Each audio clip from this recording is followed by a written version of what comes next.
Alright, hello everyone, my name is Shep, welcome back to the Butcher's Circus, and today we are going to be doing a little bit of a different video. So because yesterday I played all those Shieldbreaker teams, I imagine the ladder is probably just filled with puncture Shieldbreakers at the moment, so I'd rather just sit it out for a day, let all the Shieldbreaker hype go away, and instead I'm gonna do a Butcher's Circus ability tier list, so let's get right into it. So Shuffle, The Real Me, lots of other people have been doing base game tier lists for the abilities, and I look at them and I'm like, okay, I have no idea what's going on there. But, you know, for the Witcher Circus, I should be a lot better at, getting this at least relatively right. So in terms of the tiers, we have S, A, B, C, D, and F, and I've basically made a couple of labels here. So S tier abilities will be meta-defining, meaning that these abilities are just the best of the best. You're pretty much going to see them every other match, maybe even every single match, so these abilities are going to be the ones you should be looking out for.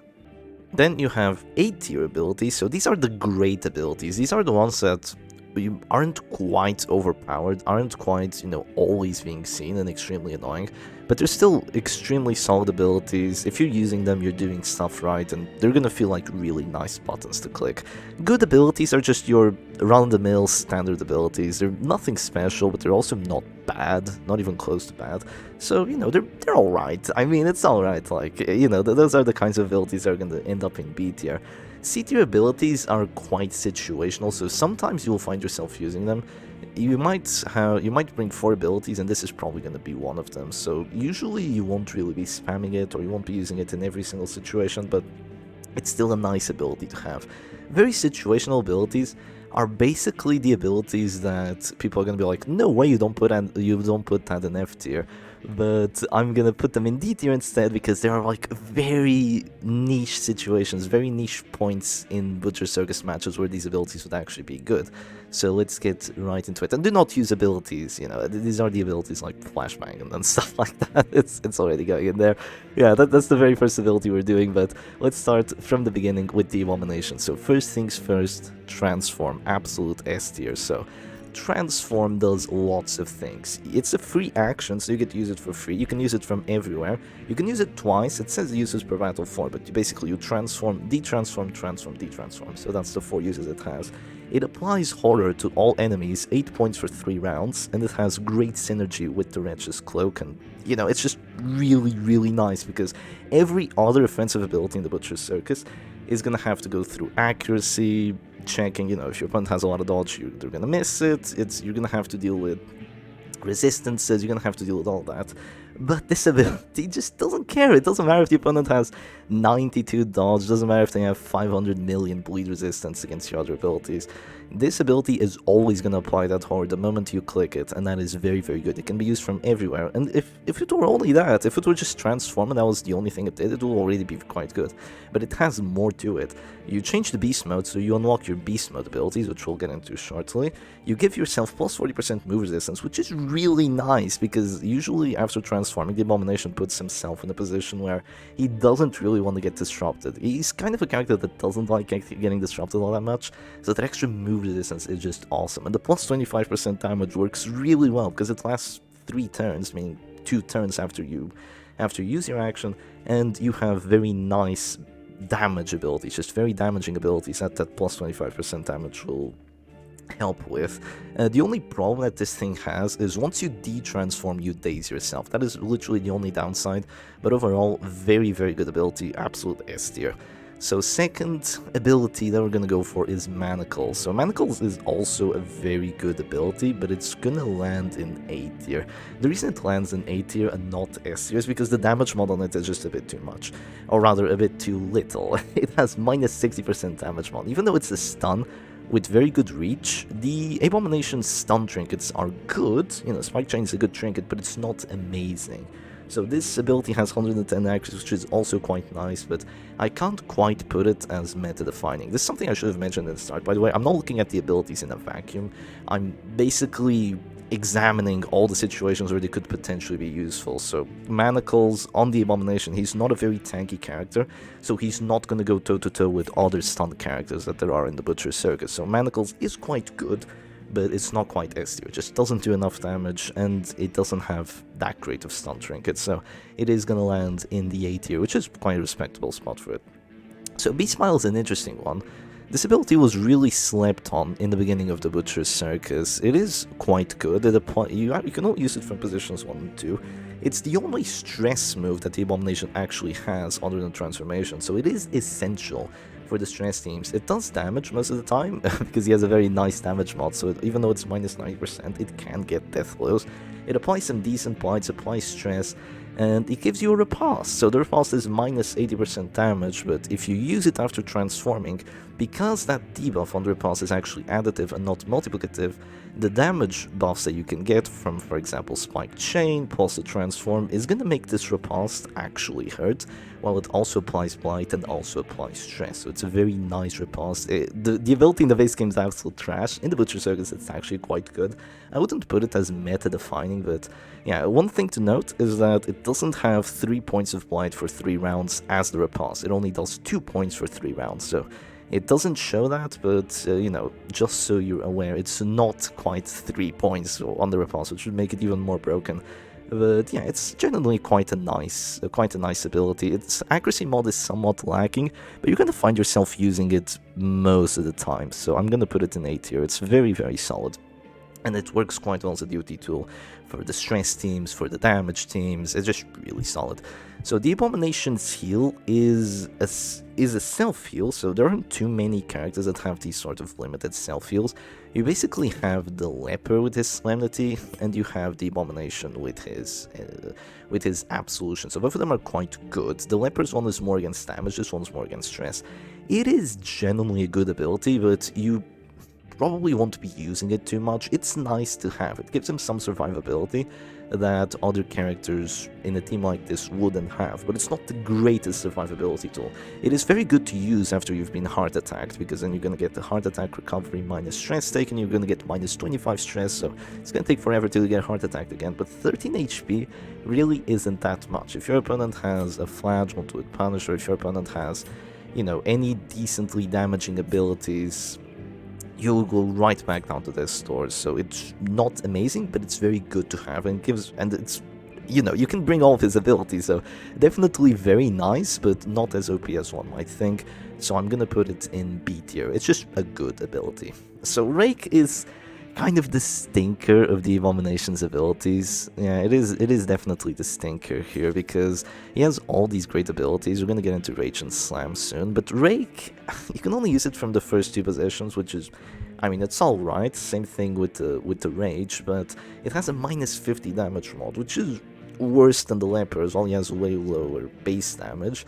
And he does have some decent trinketing for it. He has the Shattered Padlock, and, you know, that's on melee attacks, so you kind of get an AoE attack that's gonna apply bleed. It's decent, but it's generally not gonna be used 95% of the time, most likely, because you have Rage, you have Slam, you just have better stuff, and you can buff up your Rake, and it can be good sometimes if you just keep spamming Rake. There are some situations, we saw that in the last tournament, in the very last match of the Grand Finals actually, we saw that Rake was actually almost decent, but most of the time it's not going to be used. It's not terrible, so I'd say it's gonna go into sometimes good. He just has better things. I wouldn't put it as very situational, because it's not like super niche. You get to bring it for free, and it is good if you want to do like some damage to a character, but you don't want to push them out of position, you don't want to rage them with less accuracy, and then you also do some AoE, so it's nice. It's gonna go in sometimes good.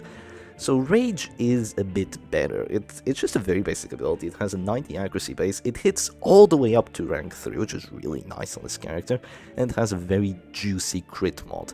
So obviously with the crit mod that it has, and the base crit chance that the Abomination gets, and the transformation buff, this can actually like crit for 30 and can just win you a match on the spot. So Rage is very good. Sadly, its accuracy base is only 90, so it can be a bit unreliable, and only being able to use it from positions 1 and 2, and Abomination not having any tools to deal with prot for his base damage stuff. You know, lots of other damage characters have tools to deal with prot, the Abomination sadly doesn't. It's cool, but it's not an ability that you're gonna spam like Chop or Hue, which would be like the comparable things. Because in transformation mode, you take 12 stress every single turn that you are transformed after the first one. So it is good, but it's not amazing. So I'm gonna put it probably in good, because it can be kind of a game changer if you get a nice juicy hit or a nice juicy crit. It does like 12 to 23 damage if I remember correctly after the transformation, so it's good, but yeah, not as much of a game changer as Slam is. So Slam has more accuracy, it has an extra 10 accuracy, and this is basically the move everyone goes for. You just transform, which is amazing, and then you Slam, which breaks guards, does a lot of damage, and knocks back with high accuracy, well, relatively high accuracy. It's just an amazing move. Breaking guards against the position 1 and 2 is usually not super significant, because the guards you want to break are usually like in positions 3 and 4, but it can be used for sure, and the knockback just feels amazing, the damage feels amazing, especially if you get a crit on it. It's just really good ability, works so well with the transformation, it puts him in a position where you want him to be as well sometimes. It is honestly just awesome, really quite an awesome ability, and it is going to go into meta defining, because this is what the Butcher Circus is. Every other match you're going to have an Abomination going first, transform, Slam, and it's quite nice. So that's the Abomination done. All his abilities are quite good, apart from maybe Rake, but yeah, I'm quite satisfied with that. So let's go straight into the Antiquarian. So, Nervous Stab. A lot of people would put this in do not use. I think it's actually just very situational. The reason it's very situational is because you do have trinketing for it, and the trinket is quite nice. I put it in C tier, but if it were to die, I'd put it in like B-. What it does is gives you a lot of plus damage melee skills, a decent amount of plus crit, 10 accuracy, just general, so you can use it for the Festering Vapors as well, and it gives you a little bit of horror when you hit with your melee attack. Now, the only problem that this ability actually has is the fact that Nervous Stab only has a 90 accuracy base, and the fact that the Antiquarian has a damage mod that is, you know, genuinely a bit underwhelming. 6 to 11, and you just have better abilities like Fetching Vapors and all that. The reason I'm putting it in very situational and not in do not use is because sometimes there's Riposte, and these two work quite well. Like, it's nice, you're gonna do some damage.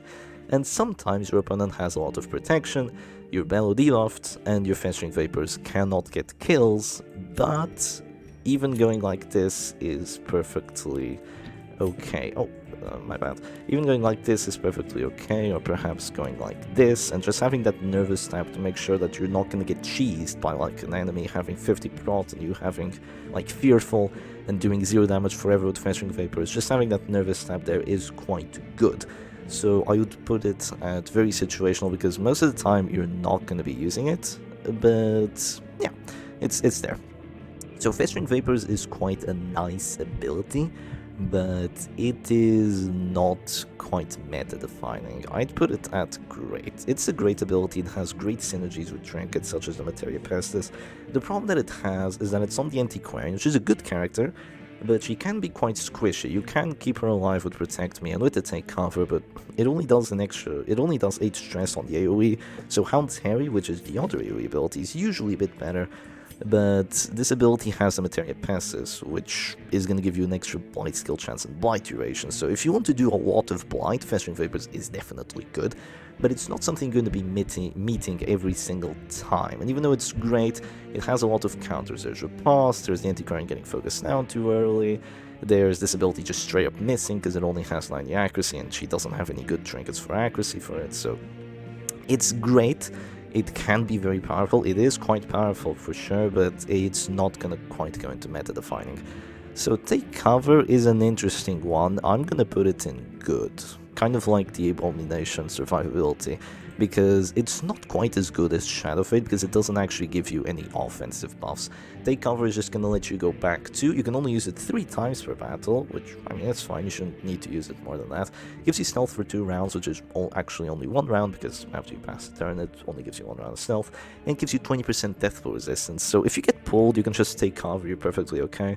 And that death blow resistance lasts for 3 turns and can actually make a very big difference. Having 95% death blow res means that even characters like the Bounty Hunter with the very good finishing abilities can fail death blows on you, and if something can happen, then it will happen. Oh wait, that's not the code. That's not the code. But yeah, if it's not impossible, it's possible. And the take cover is a decently good ability, very good for survivability, kind of like the protect me, which we're gonna get into in just a second.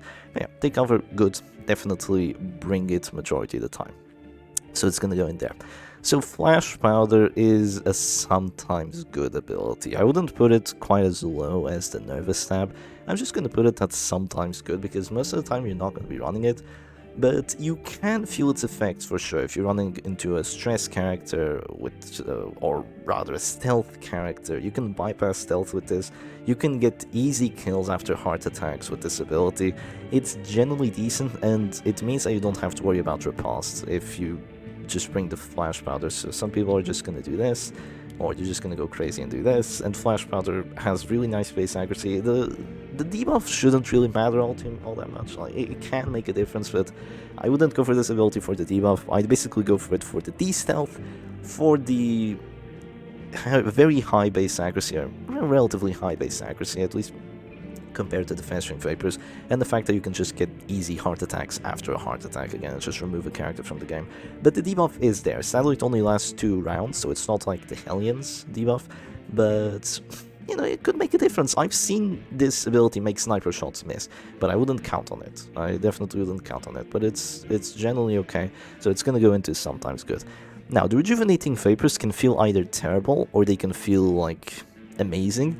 So I'm going to put them in good. Some people are going to disagree with this. Some people are going to say, no, it's great. But I'm going to put them in good. Because 3 points of regen for 3 rounds is quite nice. You also have some very good trinketing for it with the Tears of the Lost, which makes it last for longer. I'm sorry, all the novices, but Silver Syringe does not work on the Rejuvenating Vapors. It does not work. It's not a healing ability, it's a regen ability. Even though it says heal party there. Yeah, it's a Silver Syringe does not work, but the Tears of the Lost will.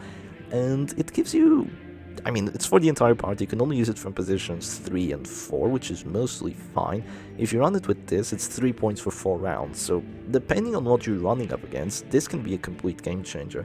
It means that your characters go to their store, then you pick them, because this is the Butcher Circus, and, you know, we don't have speed, which is a terrible, terrible game design ability, but, yeah, I just love picking my characters, honestly. Yeah, regen is very good because one of your characters goes down to 0, then you click them, you get yourself a free heal because of the regen, and then you can still go for your regular action rather than just healing yourself. So it's a very action efficient move. It can also give you a lot of survivability with that regen. It can make your opponent going for stuff like stuns being basically worthless because you're just healing through them. Both of you are just passing turns, so it can be very good. But the problem that it has is the fact that you only get one of them, so it's not like your entire team can be spamming this 3x3.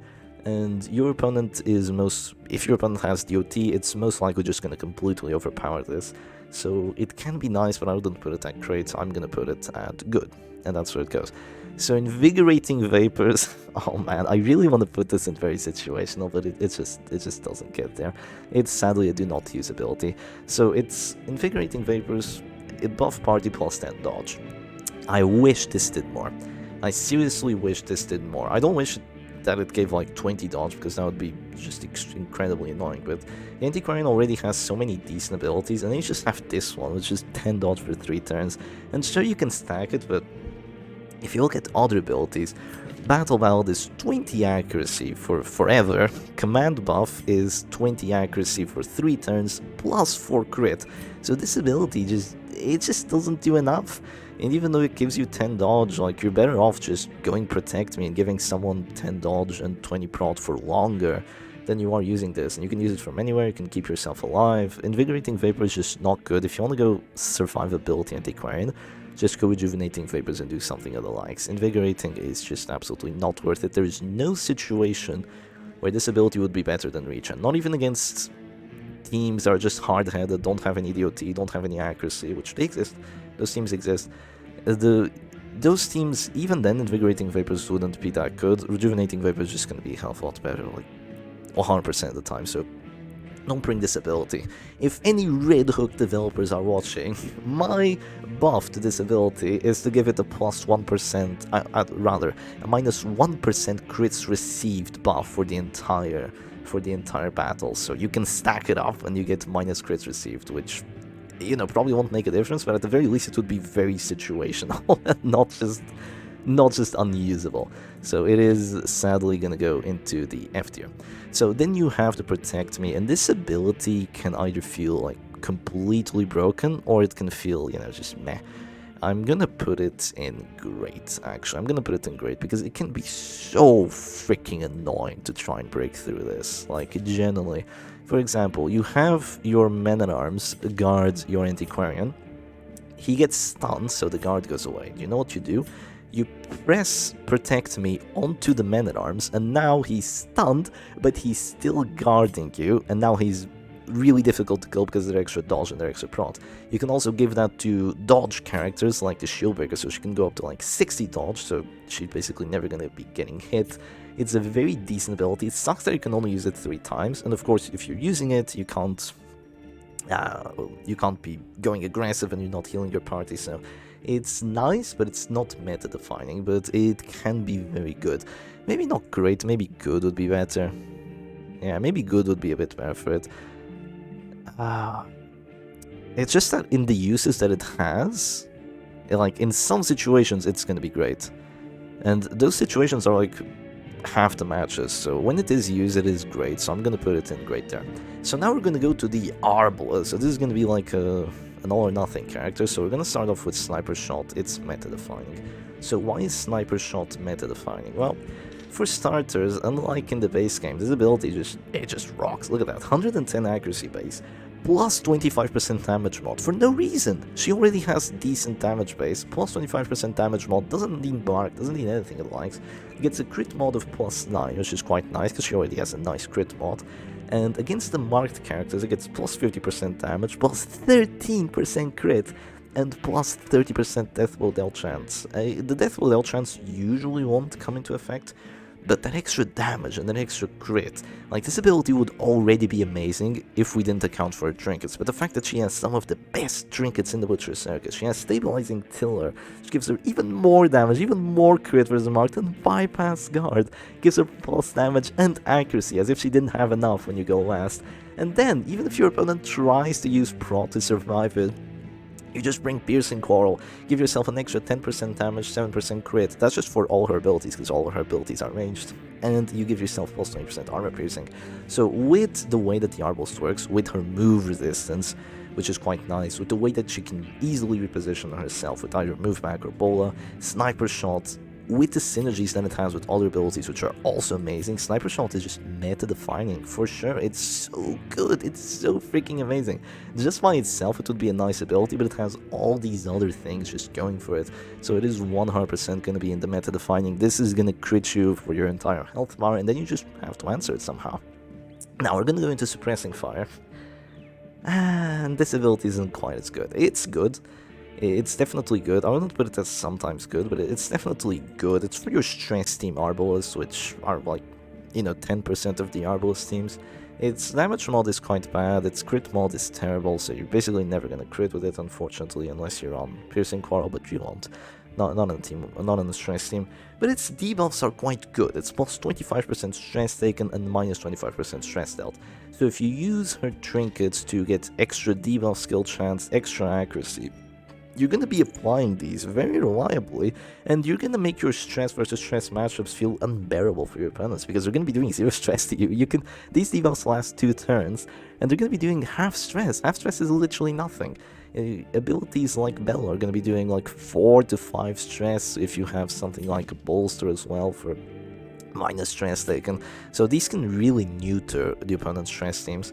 And you don't really need to just always take advantage of that extra stress take. And a lot of people go Suppressing Fire and they think, oh, because I have Suppressing Fire, I need to run a Cultist with a Abyssal Artillery, I need to run Flagellant with Train of Sorrows. You don't need to do that. It's just good that it has the extra stress out. You don't always need to play into it. It's already a nice ability even without that.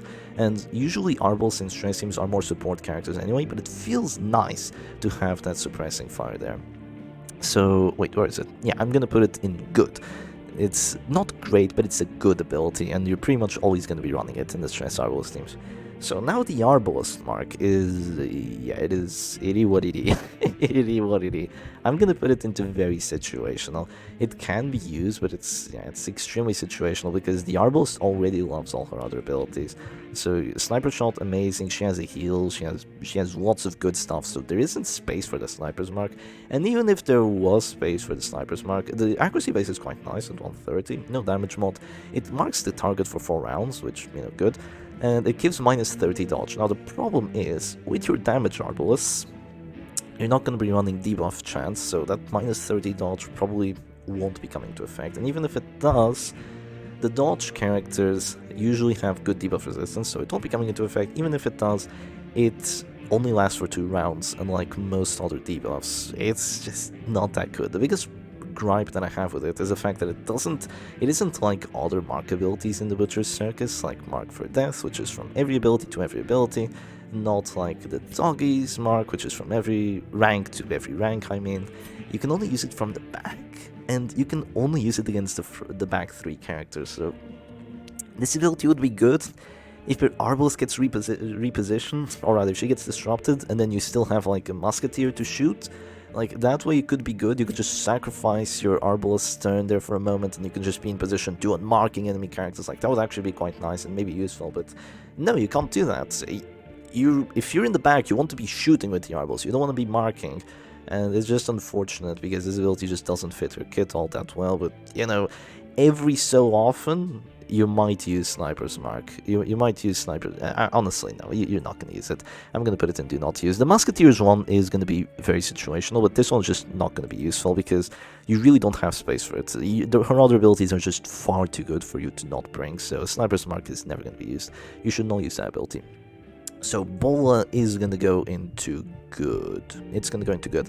So this ability has a minus 50% damage mod, but it can still hurt. You still have stuff like Piercing Coil and other damaging trinkets for the Bola to hurt. It has a lot of accuracy base at 110. Very nice crit mod, and it knocks back. So what happens is, the Arbalest has very good move resistance. If she gets disrupted, which isn't too likely, but even if she gets disrupted, then if she's in like position 2 or position 3 or position 1, she can still Bola, which does decent damage, moves her back, and knocks enemy characters back. So even at your darkest hour with the Arbalest, you can still be very, very impactful with the Bola. So I'm definitely gonna have to put this ability in good, maybe even great, but it's not something you're gonna be spamming. Against most teams, like, using Bola is still not ideal. You want to be going for the sniper shots instead, but definitely a good ability to have for sure. Sometimes it's going to be better to move back twice if your opponent has a lot of prot in those front lines, or if you're already debuffed, but generally very nice ability, and it's the only ability you can use apart from Jesus, blind fire. Apart from blind fire if you're in the front ranks. So in the base game, I see all these people just bringing teams there, kind of look like this, and what if your frontline dies? Well, if your frontline dies, your Arbalest is useless because she can't do any attacking moves. In the base game, that doesn't matter because you're not supposed to be dying anyway. In the Butcher Circus, it does matter. Your characters will die, apart from like 1 to 2 teams where your entire game plan is to let your characters like never die. But yeah, your characters will die, you will need the Bola, and it's a hell of a lot better than Blind Fire. So even if its uses weren't enough, a Bola would still be good. Even if it didn't knock back, Bola would still be useful. So yeah, it's gonna go into good. So now, Blind Fire is gonna go into Do Not Use. The reason it goes into Do Not Use is, let's just compare it. Random target ranged, that's already horrid. Accuracy base 80, it just keeps getting worse. Damage mod minus 10. Well, her other abilities have like plus 25 base. Damage mod minus 10. Crit mod plus 4, not good. Bypass stealth on a random target ability. It wouldn't take a genius to realize that this ability is absolute trash, and it's going to Do Not Use because you shouldn't use it. So the Arbalest heal is gonna go into great. Not meta-defining, but definitely great. Even without any trinkets, she heals for 7 to 9, which is decent. It's like a moderate heal. Half the time it's gonna make it so your opponent can't bring you back down to their store after you use the heal. You can crit as well, which is nice, and it naturally cures bleed. And you can only use it from the back, but usually she just stays in the back because of that move resistance, so a really nice ability to have for survivability. Pretty much a must bring on every single Arbalest, and honestly, great. Yeah, just great. So illuminating, and I should mention, she does have some nice trinket synergies for it with the medic's full plate. Not quite as amazing as with the musketeer, we'll see, but it does give her plus healing skills and other stuff, so generally just really nice ability. Having that cure bleed also so impactful sometimes, so freaking impactful, because the most popular character in the game does all the bleed, so having an arbalist there to counter him just feels awesome. So the Illuminating Flare, this is the ability that you'd think would be the stinker out of all of them, but it isn't. You can use it from every position, and you hit the enemy team, you bypass stealth and de-stealth with it, so if your opponent stealths, this can be quite nice. If your opponent stuns you, dazes you, marks you, debuffs you, your entire team is going to get rid of all that shenanigans, so Flare pretty much makes stress plus stuns a strategy that isn't viable, because stress teams usually have stuff like Bellow, which applies debuffs on you. They have a lot of debuffing abilities, and Flare just completely clears all that. It really just marks, it clears dazes, even self-inflicted dazes like the Abomination one. Flare is just amazing, it does everything you could possibly ever want, and that's for sure just gonna put it into meta-defining. Yeah, absolutely just goes into meta-defining. It's just such a great move, even though you usually don't want to be not using Sniper Shot on the Arbals, it can just give you so much value, and it kind of forces your opponent to not apply 2 stuns onto you at the same time, because if they do, Flare is just gonna whoosh all that away, and you just basically win because of that. So yeah, that's the Arbalist done, so now we're gonna go straight into the Bounty Hunter, straight into the Collect Bounty. So for the Collect Bounty, unfortunately this move is just not as good as Sniper Shot. It gives you only 90 accuracy base, so it's not very good. You have Sniper Shot with an extra 20 on that. It only hits the first 2 characters. It doesn't have any amazing trinkets for it. Like, sure, you have a Bounty Notice, which is some extra damage, accuracy, and crit, but it's only versus marked characters, so it's not versatile like the Arbalist is. You can't really hit into the characters where you want to hit. Usually the front line is just extremely tanky. You kind of want to hit positions 3 and 4 characters. So Collect Bounty, even though it has a plus 90% damage mod, which is awesome, it's generally not that good compared to Arbalist, even though 90 looks amazing, because this already has 75, but she has a bit more base damage, so it's not very good. If Arbalist didn't exist, this might be used, it might not, but unfortunately, the Bounty Hunter just suffers from having too many good abilities for this one to actually be good, so I'm gonna put it in very situational, because it can be used to some effect. It's not a do not use ever ability, but it's most likely just not gonna be used, which is unfortunate, because it could be a pretty nice ability. One trinket that it does work relatively well for it is the Heart Seeker, so you're gonna be doing a lot of damage between Collect Bounty and finish him, but it's just that reach. It really is just that reach. If this ability had like 95 accuracy, a little bit extra reach, Bounty Notice, give you armor piercing versus marked characters, then it would be used, but otherwise he's just way better for the other stuff he has. So let's get into it first. So Mark for Death, 130 accuracy, very nice, damage mod minus 100, who cares, it's a mark. It marks for 4 rounds, which is quite nice, and it does a debuff of minus 30% death resistance with only 100% base, which is unfortunate, but it lasts for 3 turns. So overall, this ability can be used from anywhere into anywhere. It synergizes extremely well with your other marked characters. Even if he's in position 4 because of disruption, he's still going to be able to be useful with this. And it gets sometimes overshadowed by Comhitter, but it's a very good ability regardless. That minus death blow resistance isn't always going to be impactful, but it can definitely be impactful. That death blow res could turn the tide of a match by just stacking it on an enemy character, and then instead of having like a 25 to kill, you just have like an 85 out of nowhere, even with your basic abilities that there aren't like finish him or something of the likes. So yeah, very nice ability, very juicy ability, we love to use it, and it's gonna go into great, because it is just great. So Comhitter is actually gonna be meta defining, because as we all know, disruption is very common in the Witcher Circus, because characters, well, if you put characters out of the place they want to be in, then who could have guessed stuff is going to go very well for you. Slam already does a lot of damage and it disrupts, and Comhitter does the exact same thing. So disruption in the Butcher Circus isn't just like a a one-trick pony or just a one-use ability. It pulls, which is great, and it marks at the same time. So it does two things at once, which is what makes the mark teams with come hitters just so freaking efficient. It's disrupting a character, putting them in a position where they can be stunned, where they can be hit with other finishing abilities, and putting them marked as well. The only problem that this ability has is the damage mod, meaning that if there are some damage debuffs on you and you want to hit a position for character, you might deal 0 damage with this, which is unfortunate. And the other problem it has is that it only marks for 2 rounds, so it's not quite as good and long-lasting as Mark for Death, but like most of the time that shouldn't matter. 2 rounds should be enough to kill the enemy character anyway, if you're running a very efficient Mark team. And another good thing about it is that it only has 100% base pull chance, but you have something called grappling mitts, which gives you plus 25 move skill chance and plus 8 accuracy. So you have this amazing trinket to go along with it, and it just feels great. You can run net along as well, even if you don't have this trinket, net is still quite good. And you're just going to be pulling everyone, you're going to be making them have a horrible time, and marking them, and it's just definitely a meta-defining ability. You can expect to see this ability on every bounty hunter, and like half the teams as well.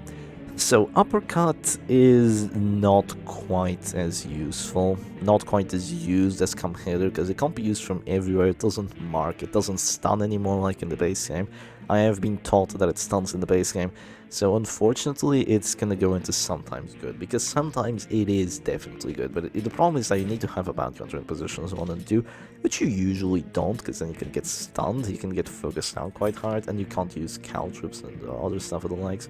So usually you don't have your bounty hunter in positions 1 and 2, but if you do, you have to sacrifice one of the other moves, probably caltrips or maybe even the Mark for Death, but you do get the uppercut. The uppercut lets you hit the front 2 characters from the front 2 ranks, and it does decent damage. Honestly, for an ability like this, it does like 5 points with the punch. The crit mod isn't too good, so don't expect it to crit too much. It knocks back and dazes, which is nice. Daze is definitely good. It synergizes well to grappling mitts, because this already has daze skill chance, and the move skill chance works pretty well too, so you have a really reliable hit on someone, but unfortunately it doesn't stun, so whoever you daze to the back is gonna come back just looking for trouble, and you don't really do damage with this, you don't really further your win condition too much. So this is just a pure disruption move that doesn't mark, so if this marked, it would be very good, but since it doesn't mark, I'm going to put it in sometimes good, because it can be useful, the majority of the time it won't. So finish him is going to go into meta defining. This is the ability that everyone is scared of, because it has a plus 50% death blow dealt chance with a 90 accuracy base. So 90 accuracy base, kind of bad. The reach on it is awesome. It works from the first 3 positions to the next 3 positions, so you can put him in position 4, that's kind of counterplay, rather you can disrupt him to position 4 to prevent this finish him, or you can put your character to position 4, but even with that thing existing, your opponent just has to do so much to try and prevent your bounty hunter from getting finish him value, and just getting a guaranteed kill on your character with the finisher, so you're not going to have to worry about going for 25 death blows, going for 50-50s on death blows, failing 4 death blows in a row, just losing your match. You just bring finish him, and you get a guaranteed kill to finisher. If that wasn't enough, if that wasn't already amazing, this ability also has plus 60% damage versus stun, and plus 30% damage versus dazed. Now, the way that works is that if your opponent is stunned and dazed, you're doing double damage to them, which is really nice. It means that he can be a damage dealer if you have stun in your teams. If you already like marked everyone that needs to be marked, you can actually do some decent damage. So it is something that will be used, maybe not all the time, but definitely meta defining. That death blow dealt chance is just so freaking amazing. So now caltrips, I'm gonna be a bit skewed to putting it towards meta defining, but it isn't meta defining, let's be honest. It's an ability that I love, it's my favorite ability in the Butcher's Circus actually, but it's definitely not meta defining. It's just gonna go into great, because it is great, definitely more than good. It is great, so you can use it from every position apart from 1. You can only use it once. You hit all the enemy characters with 200 accuracy, minus 90 damage, which is really bad, and you get a 150% bleed chance, and you apply 2 points of bleed for 25 rounds, 33 if you crit, which it has a nice crit mod, so it can work, but it won't make a difference.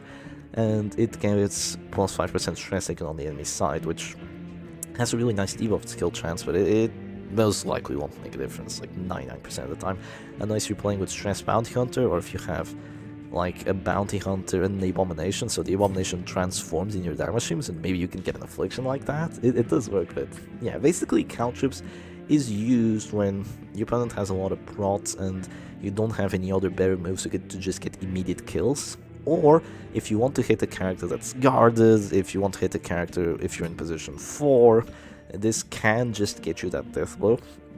But that minus damage mod means that you might do 0 damage as well. So it is unfortunate, but definitely very good move, just feels awesome to press.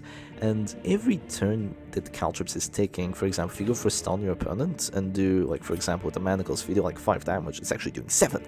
Because the bleed is ticking every single turn that this thing exists, so throughout the match it's going to do a lot of damage. It's not really what you'd expect to bring on just a do or die mark team, but it just feels so good to use, and I'm definitely gonna have to be putting it in great. I just love it. So now we're gonna go for the Crusader. So the Crusader is an interesting one because he has Smite, and I'm gonna put Smite in sometimes good. Sometimes good. If this were a while back, I would put it in very situational, maybe even do not use, but I'm gonna put it in sometimes good. So the reason it goes there is because the Crusader only gets 90 accuracy on it. His base damage is decently good. Let me just remove this real quick.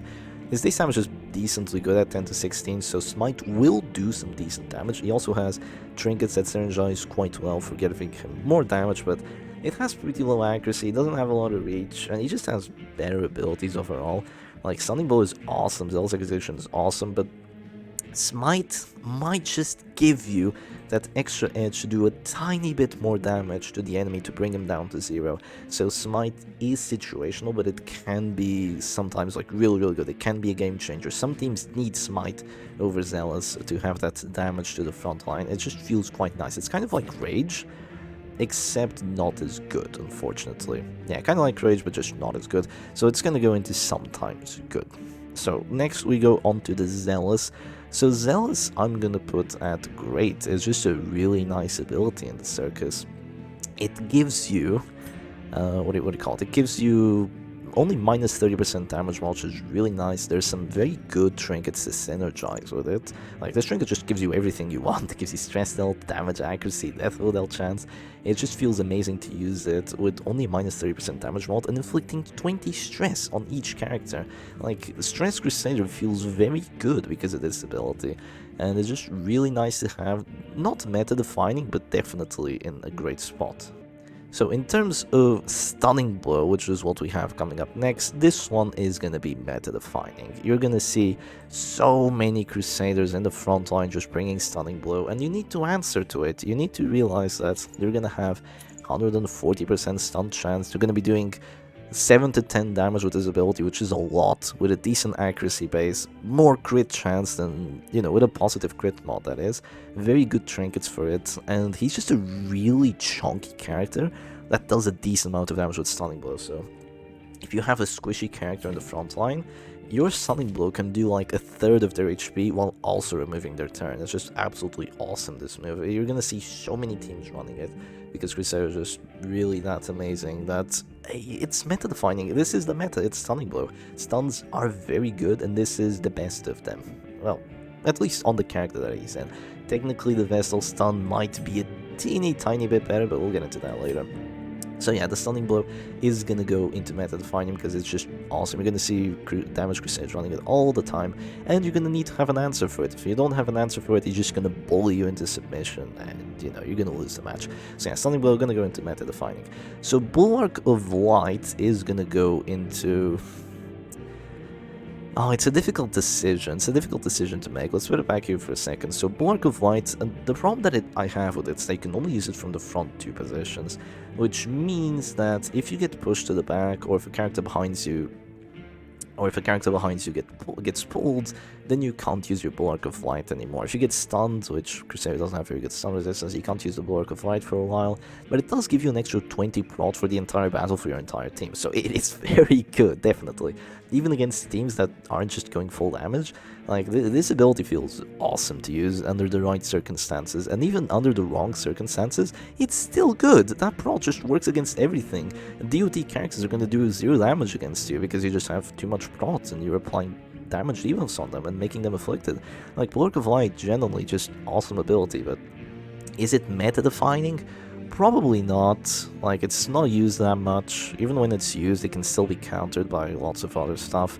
So it's good, but I'm probably gonna put it in great. Like, it's definitely a very good ability. I don't think it belongs in B tier, it belongs in A tier. It's very juicy, very nice to have. So Rally to the Flame, or, you know, in the base game Battle Heal, Rally to the Flame is like ginormously better name. It's gonna go into meta defining. But Shep, it's such a small heal. It only heals for like 2 in the base game. Nah, in the Circus it heals both the character the Crusader is healing and himself, and it clears debuffs on both characters, and he has some very nice trinkets for it as well. He has Glorious Standard, which just works really well on the Crusader for stuff like this. And this ability, it basically makes the Crusader in the endgame just an absolute menace. At the start of the match, he's gonna stunning blow you, he's gonna be crazy with it. At the end of the match, he's gonna have the Rally to the Flame and the stunning blow, so if you try to bring a character down to 0, he's a healer. He's a frontliner that helps his team. So he's very good in the frontline, he's very good at helping his team. This is something that's kind of like a base of the Butcher Circus, that frontliners are just silly dumb frontliners just doing damage and healing themselves. The good frontliners help their team. Flagellant heals the team, and Crusader heals the team as well, and just having that extra healer there makes him so annoying to deal with if you're playing a damage team. Makes killing the enemy side just that bit harder, and it's a move that you're always going to bring. It is meta defining, you have to deal with it somehow. It's really just amazing. So yeah, it's definitely going to go into S tier. So Holy Lance is good. It's kind of like Rage in terms of, well, if you get a crit on it early on, it's just GG. If your opponent pushes you and you get a Holy Lance crit, it's just completely GG. You just do like 27 damage, almost 30 damage with it. The problem that it has is that it can't hit position 1, and that it only has a 90 accuracy base. So even if the disruptor, even if the Crusader gets disrupted, Holy Lance is still a very nice ability, but it has some problems. With damage debuffs it sucks, against protection it sucks, against dodge it sucks, so it's a nice repositioning ability, definitely a lot better than some other repositioning abilities in the Circus, but I wouldn't quite put it that great. It's just gonna be good. Yeah, it's just gonna be left at good. Also because Stunning Blow and Self Accusation and Bulwark and like these 3 abilities are just overall better than the Holy Lance, so it's a very nice ability, but it's just gonna be left at good. So the Inspiring Cry is an interesting one. It's a very interesting one because it clears 25 stress, which isn't much. It clears horror, which can be very, very good, very, very impactful. And it also gives you a plus 15% virtue chance, so it's nice when it comes to that. But the problem is that stress healing abilities usually aren't that good. You do have a nice trinket for it, which will make you heal 33 stress with it, but you're kind of gonna have to sacrifice something else you might want more. And the stress heal is good, but it's not amazing, so I'm gonna have to put it at not that good, honestly, because you have to really trinket your team around it. And if you do find yourself in a situation where it can be used well, it's actually going to be amazing. So if you have like a repulse on your team, if you already eliminated all of the enemy's characters, if they have like 2 horror characters, Inspiring Cry is just going to turn the match. If the virtue chance actually works, which it lasts for 5 turns, if that virtue chance actually works, and you can use it from anywhere too, it's just going to be a complete game changer. So Inspiring Cry is going to have to go into probably sometimes good. It's kind of like Smite, in which you're not always going to use it, but it's sometimes like really good. But I wouldn't just put it in good. So I'm going to put it in sometimes good. You're definitely going to get some use out of it. Like, these abilities aren't bad. It's like, these abilities are great, these abilities kind of suck. C can also be used for sure, but you just need to have that sometimes work out well for you. If you just stack on Inspiring Cry and just use it for no reason just because, oh, the character's getting stressed. It's not gonna work that well. You need to have a team built out for it, so sometimes it's gonna be good, but is using the character like that amazing? Yeah, it's just, I want to put it in in good, actually. I want to put it in good, because it can generally be good, but no, it's only sometimes good. Like, if you don't run into any horror, if you don't run into any stress, this ability is just going to be down one ability. It's just going to be into sometimes good, but definitely usable. Just because something isn't sometimes good doesn't mean you shouldn't be using it. It can definitely be used quite well. So now we go on to the flagellant. So these are when the greatest abilities are going to come in. So Punish, very juicy ability. It gives you 100 accuracy, very nice crit mod. It gives you Bleed, which he doesn't really have good bleed synergy trinkets, unfortunately, but it's a very nice bleed to have against frontliners, and like the Abomination, for example, and other characters, and it gives you 12 stress dealt to the character that you're going for, so it's a very nice basic ability, definitely a lot better than stuff like Smite and all that, and it's the only ability that you can use at the end of the match if you don't have any abilities left. So Flagellant's kind of going to suffer from this problem where all his abilities are actually quite decent, but you can only pick 4, unfortunately. So Punish, definitely good, but not meta-defining. I'd say you can get away without using it some of the time, so I'm going to put it in great. It is generally a great move. It's going to win you a lot of matches. That just having that Punish, like getting a crit with it, it just really ruins your opponent's plan. So it's a very nice ability to have. Same thing with the Reign of Sorrows. It's also going to go in great. You can go for some very nice trinkets with it, because it is actually a melee move. Even though it's from the front line and it hits the back line, it is still a melee move for some reason, even though it looks very much ranged. Unfortunately, it only has 95 accuracy, so it is a bit lacking compared to the Punish. The damage mod is a bit worse too. The bleed is a bit worse, but it hits 2 characters, and you can use something like Hemlock to just completely shred the backline with this. So if the backline isn't ready to deal with Reign of Sorrows, if you give yourself some accuracy buffs and you have like Crushed Hemlock, the enemy backline is just gonna melt because of the Reign of Sorrows. The only problem that it has is that you can't always run it because you want to run the other abilities. So Reign of Sorrows is very good, but not quite meta-defining. You can also get away without it. Now, Exsanguinate is gonna be meta-defining. This ability is just absolutely amazing. So in the base game, I've actually been convinced by real that Exsanguinate is not as good as Redeem, because you can miss it and you don't heal yourself. You don't need 5 heals. You're healing another character is also better in the base game, but in the Butcher's Circus, having 5 heals on your Flagellant is awesome. You can use it from the front line against the enemy front line. You can use it only below 40% HP, so you have to be quite damaged to actually use it, which can be risky. Unfortunately, the biggest weakness that it has is that it only has an 85 accuracy base. You can mitigate it with some very good accuracy trinkets. You also get +5 accuracy while you're at this door, so you do have that going for you. The crit mod is also quite decent, and what it does is that it doesn't just heal you, it hits a character, pretty much exsanguinates them over 3 rounds. Like, this is going to bring a character from 100 to 0 over 3 rounds if you apply the bleed. It heals you for 50% of your max HP, but it does give you minus 50% healing skills, and it does daze you, which is the biggest weakness that it has. Now, you can also run something like Conduit of Absolution, or, you know, it's an awesome trinket. You can run it with this, and you're basically going to go from, oh, my opponent put the Flagellant at this door. I'm going to click the Flagellant, I'm going to go Exsanguinate onto the enemy character, I'm going to heal myself back up to almost full HP, I'm going to bring them down to 0 HP, and this is all while, you know, just a free use, basically. You can only use it 3 times, but 3 times is usually enough, unless you're running against other Flagellants, so it's just awesome move. It just does so many freaking things. It loves to crit as well. It has a 12% crit chance on your Celphiro. It has a very nice crit chance when you're hitting into the other characters, especially because Flagellant also gets more crit, an extra 7 when he's close to being at death's door, and he also gets more damage, and he gets more damage when he's at death's door. Once he drops at death's door, he heals all the other characters as well, which does like to crit as well. It's a 12% chance on each, and then you just go Exsanguinate, and it just does so much. It does so much, it's completely overtuned. It's absolutely just gonna have to go into meta-defining, and the minus accuracy can be really annoying, unfortunately, but it's still a very good ability to have, and you need to kind of counter it, but it's not too terrible countering it. There's a lot of abilities you can use to give yourself some accuracy and just make it quite reliable, but you are going to have some of those like 90% hit chances missing and losing you the match because of it, so it is still meta-defining, but it definitely has that accuracy weakness. So up next is going to be Reclaim.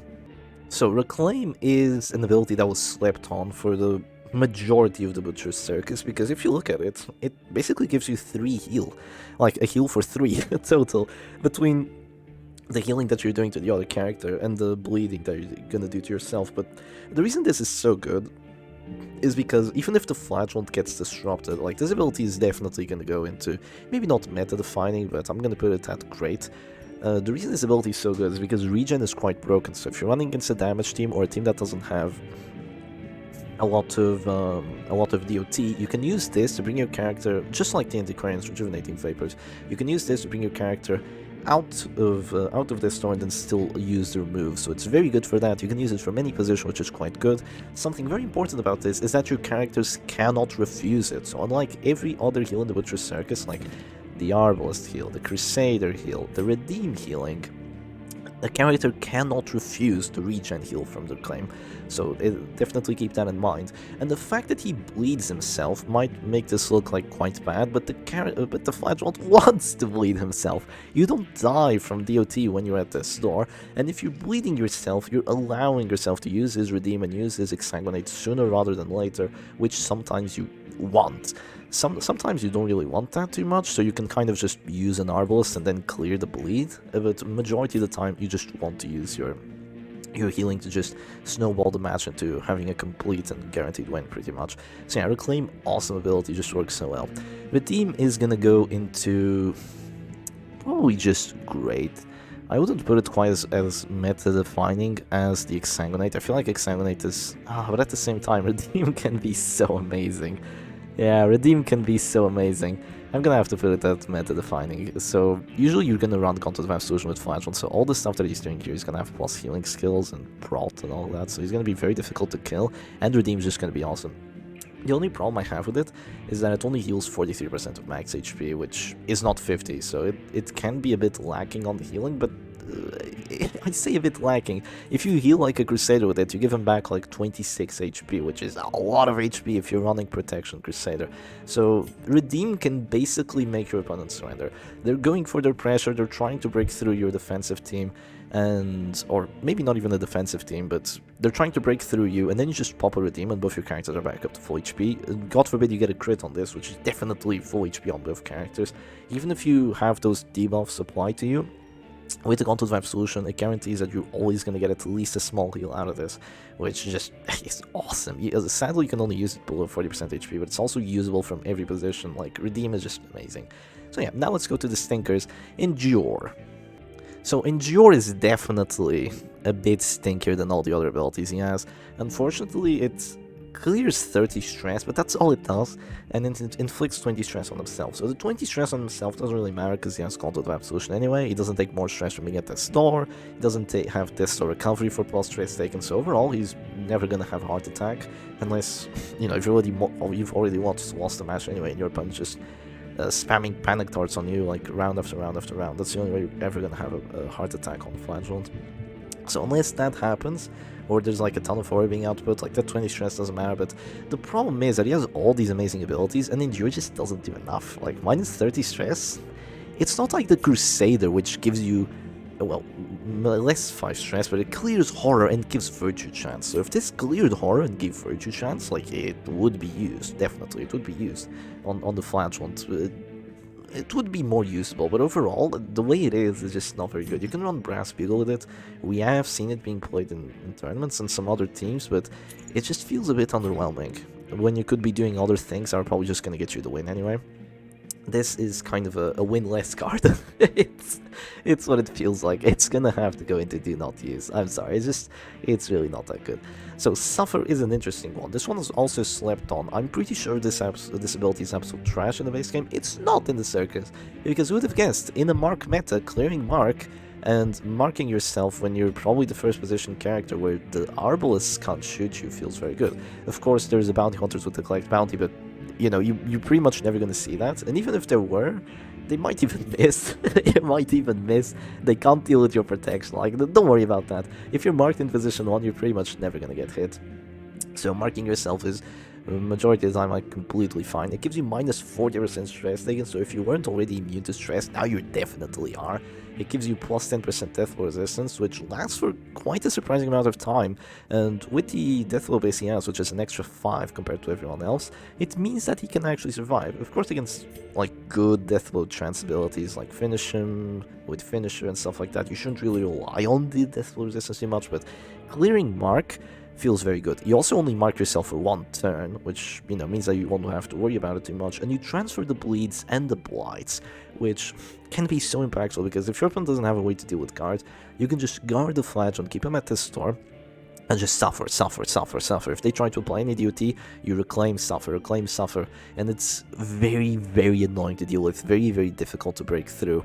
And regardless, even if your opponent can break through the guards, you just do this, clear a lot of DOT the hell out of yourself, then you heal yourself for just a little bit with, like, some other character, you drop to this store, you heal everyone else, and then you drop one of your big heals, and, like, everyone's full HP because of suffer. It's just very, very good. It feels very nice to use. Not quite as nice as Reclaim, because it's a bit more situational. Not as easy to use, unfortunately, but it is gonna go into probably good. Yeah, probably good. Suffer is quite a good ability. I wouldn't run it, like, on every single team. With Flagellant, this is the ability that you want to run, but you probably won't, because you're gonna be running these 5. So you can only run 4, unfortunately, so this is the one you probably won't bring, but it's good. It's definitely good, so it's gonna chill there. So yeah, the Flagellant abilities, wham bam, thank you, ma'am, and yeah, you're in F tier. Okay, now on to the Grave Robber. So for the Grave Robber, we start off with Pick to the Face, so unfortunately, Pick to the Face is gonna have to go into very situational. It's not like Smite, because he just has so many better options. The only redeeming quality it has is the 100 accuracy base, like, that's the only thing it has. It gives you armor piercing, but this is a character that has panic darts. Panic darts shreds any kind of protection, and the base damage on it can be quite good if you use Shadow Fade or something like that. But overall, the only reason you'd ever run this move is if you want to, like, apply some direct damage, like, immediately onto the enemy frontline, but usually damage Grave Robbers aren't too useful.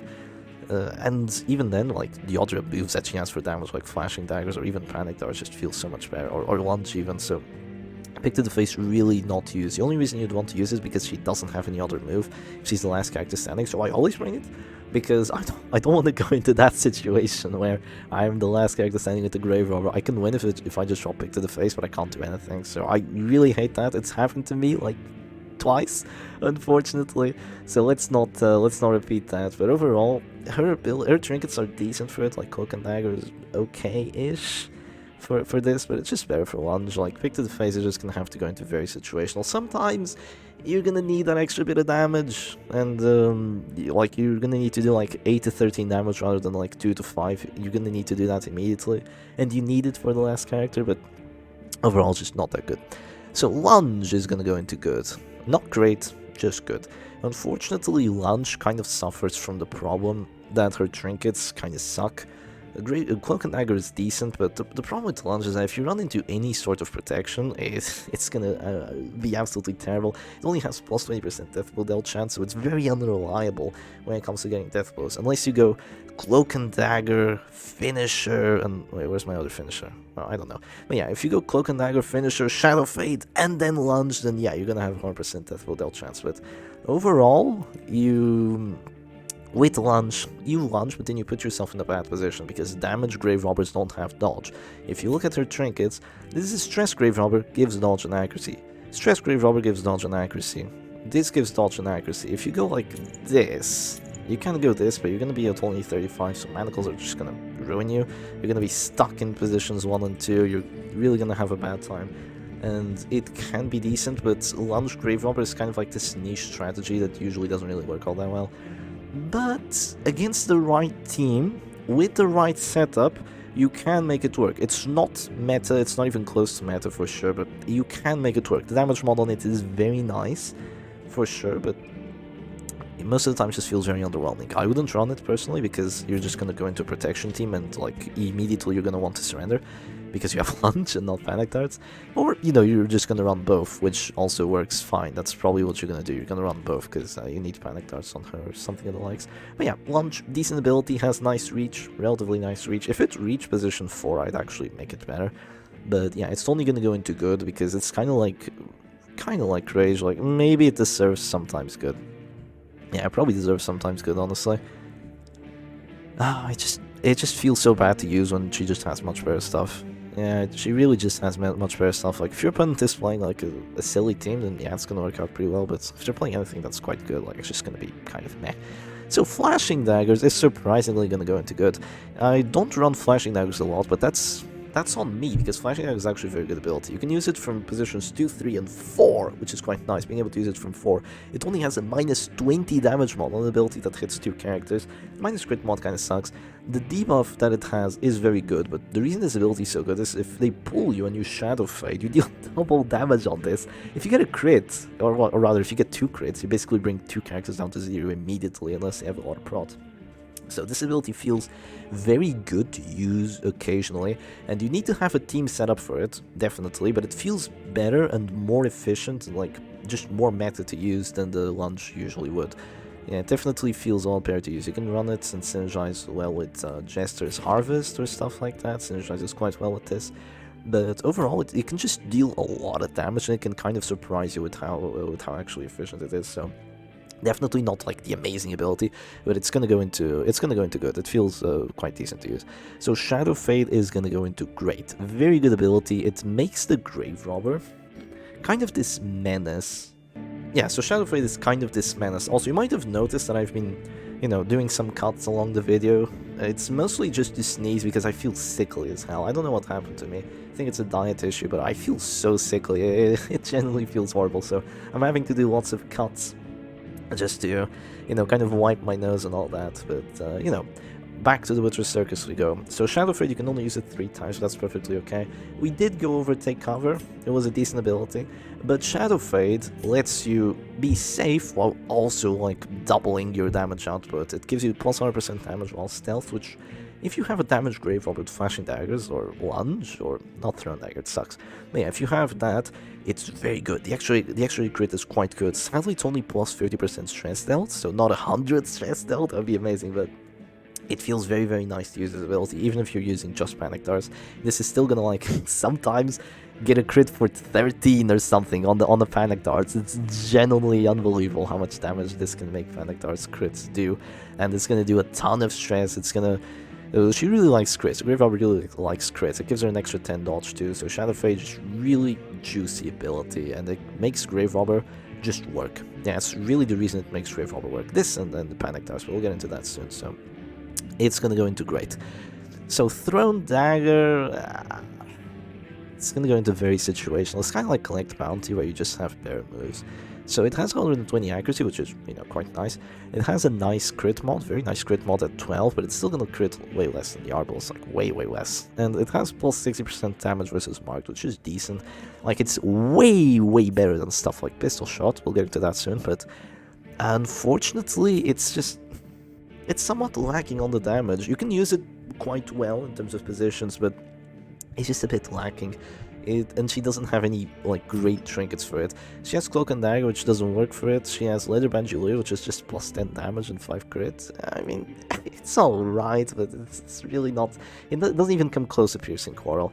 She has the Stiletto, which will give her 10 damage, and it will give her after a mate. Like, the Stiletto is an interesting trinket. I'm not going to get too much into it, but overall it's just not very good. It's not going to help you out too much. So Thrown Dagger, honestly, I'm just going to put it in Do Not Use. Yeah, because even it's not very situational. There's just better things in it. There's really no reason to run Thrown Dagger unless you want to hit, like, okay, fine, I'll put it in very situational. If you want to hit a position 4 character with, like, some extra damage, you can make it work with this. Rather than just having Panic Darts, so you can, like, get some immediate damage with the Thrown Dagger, but I genuinely would not use this ability. I really don't think it's all that good. Yeah, I really don't think it's all that good. It's also making me think that pick maybe deserves C tier. But no, I'm gonna keep it at very situational. It's definitely worse than what's in here. So yeah, now we go on to the Panic Darts. So this is actually... I've been very undecided if I wanted to put this in great or in meta-defining, but I'm going to put it in meta-defining because this ability is kind of what made Immortal teams vanish from the Butcher Circus meta, because it just does a lot of stress, it does a lot of DOT, has an amazing blind skill chance base, has very good trinketing for it, with the Satchel of Dirty Tricks, with the Ledger Bandolier, even with the Monkey Spell. Like, this ability just works so well with the trinkets that she gets. It's only a minus 60% damage mod, so it's always going to do damage, pretty much. So you're always going to potentially get a death blow with it. It hits every position from positions 1, 2, 3, so you can target whoever you want, like 99% of the time. Even if you're in position 1, you just Shadow Feign, then you hit, like, way harder with this. 30 stress health is a lot. You're pretty much never going to fail the Blight. The Blight hurts really hard. Like, this thing is just going to do so well, and you don't have to worry about riposte, you don't have to worry about prot, you don't have to worry about damage debuffs. It's just really quite a decent thing to put in your teams and in your stress teams. So I'm gonna put it as meta defining because a lot of the teams are using Grave Robber to panic darts now. So I think it's quite meta defining. You didn't need to have an answer for it. Just stacking prots and going into panic darts, like even if you have a repulse, like it doesn't matter. Panic darts are just gonna shred through your characters one by one and it's just gonna completely demolish them. So like 4 panic darts and the character is dying, dead, afflicted, having heart attacks soon. Like, this ability just completely removes someone from the match, and that's something that stress teams usually don't have, and it feels very nice to have it on the Grave Robber. And she's very safe with all the dodge that she gets. So she gets like 39 dodge, then you go Shadow Fade, you might get a bolster, you get crits for extra dodge. Like, just really solid ability. It's gonna go into meta defining. So now Toxin Trickery is gonna go into good. It's kind of like Suffer, it's kind of like the heal of the Abomination. It's decent, but like I wouldn't put it all that good because you're kind of wasting a Panic Dart's turn most of the time. But it's nice. You can only use it once per battle. You give yourself 15 dodge, which, I mean, sure. And it also cures blights, bleeds, debuffs, so you can cure caltrops with it, you can cure Rain of Sorrows, maybe even a Panic Darts, but the extra 15 dodge can be good, but most of the time it's just going to be spamming Panic Darts because your opponent's just going to ignore the Grave Robber anyway, because you're just way too dodgy regardless. But Toxin Trickery, definitely a good ability. I usually run her like this with the Toxin Trickery, so very nice. And we're going to go put it in... Okay, we're good. And we're gonna go put it in B tier. Yeah, that's where it belongs. I think it's a very good ability. So, oh dear, here comes the Hellion. Oh no, here comes the Hellion. So I'm gonna, I can't really, yeah, Hellion abilities. Okay, so Wicked Hack, it has 90 accuracy, it has no damage mods, basically. It has a decent crit mod, it has death dealt chance, but it only works for the first 2 abilities against, first 2 ranks against the enemy 2 ranks. So, it's a finishing ability that also does damage, but it doesn't really do too much damage. It does less than a smite, for example. It has the accuracy of a smite. Her trinkets for it okay-ish, I guess, but it's generally like not very good accuracy, and it's her main damaging move. It's not like this is her secondary move and then she has like Stunning Blow or Zealous or something. Like, Wicked Hack is just decent, I suppose. It's gonna go into sometimes good because it can sometimes be good, but overall just kind of sucks. So Iron Swan's gonna go into Do Not Use because it just completely sucks. She has 15% move resistance, and yet she has 2 abilities that can only be used from position 1. Yeah, you're not using them. Most of the time you're not using them. And even if you were to use them, it only has 90 accuracy, which means it's gonna miss Arbalists. And it has a plus 40% death dealt chance, but you're so unlikely to just get to use it. Even if you do, like if you're trying to deal damage to a backliner, sure you can, but your opponent is probably gonna be able to keep them alive. And you don't have that many moves to hit the backline, unless you have like a Shield Breaker, Hellion, Grave Robber, Arbalist team with like Throne Dagger or something. But even then, like, it's just silly. You're gonna lose every other match.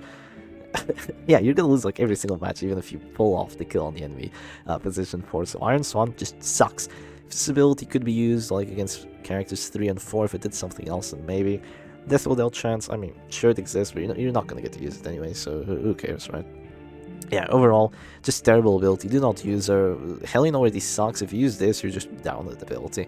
So now, Yop is actually gonna be great, believe it or not. It's actually a very nice ability. Yeah, it feels odd, but the Hellion actually has a great ability. The Yop has a very nice accuracy base. The damage mod means that you never get riposted. It does 20 stress, like the Zealous.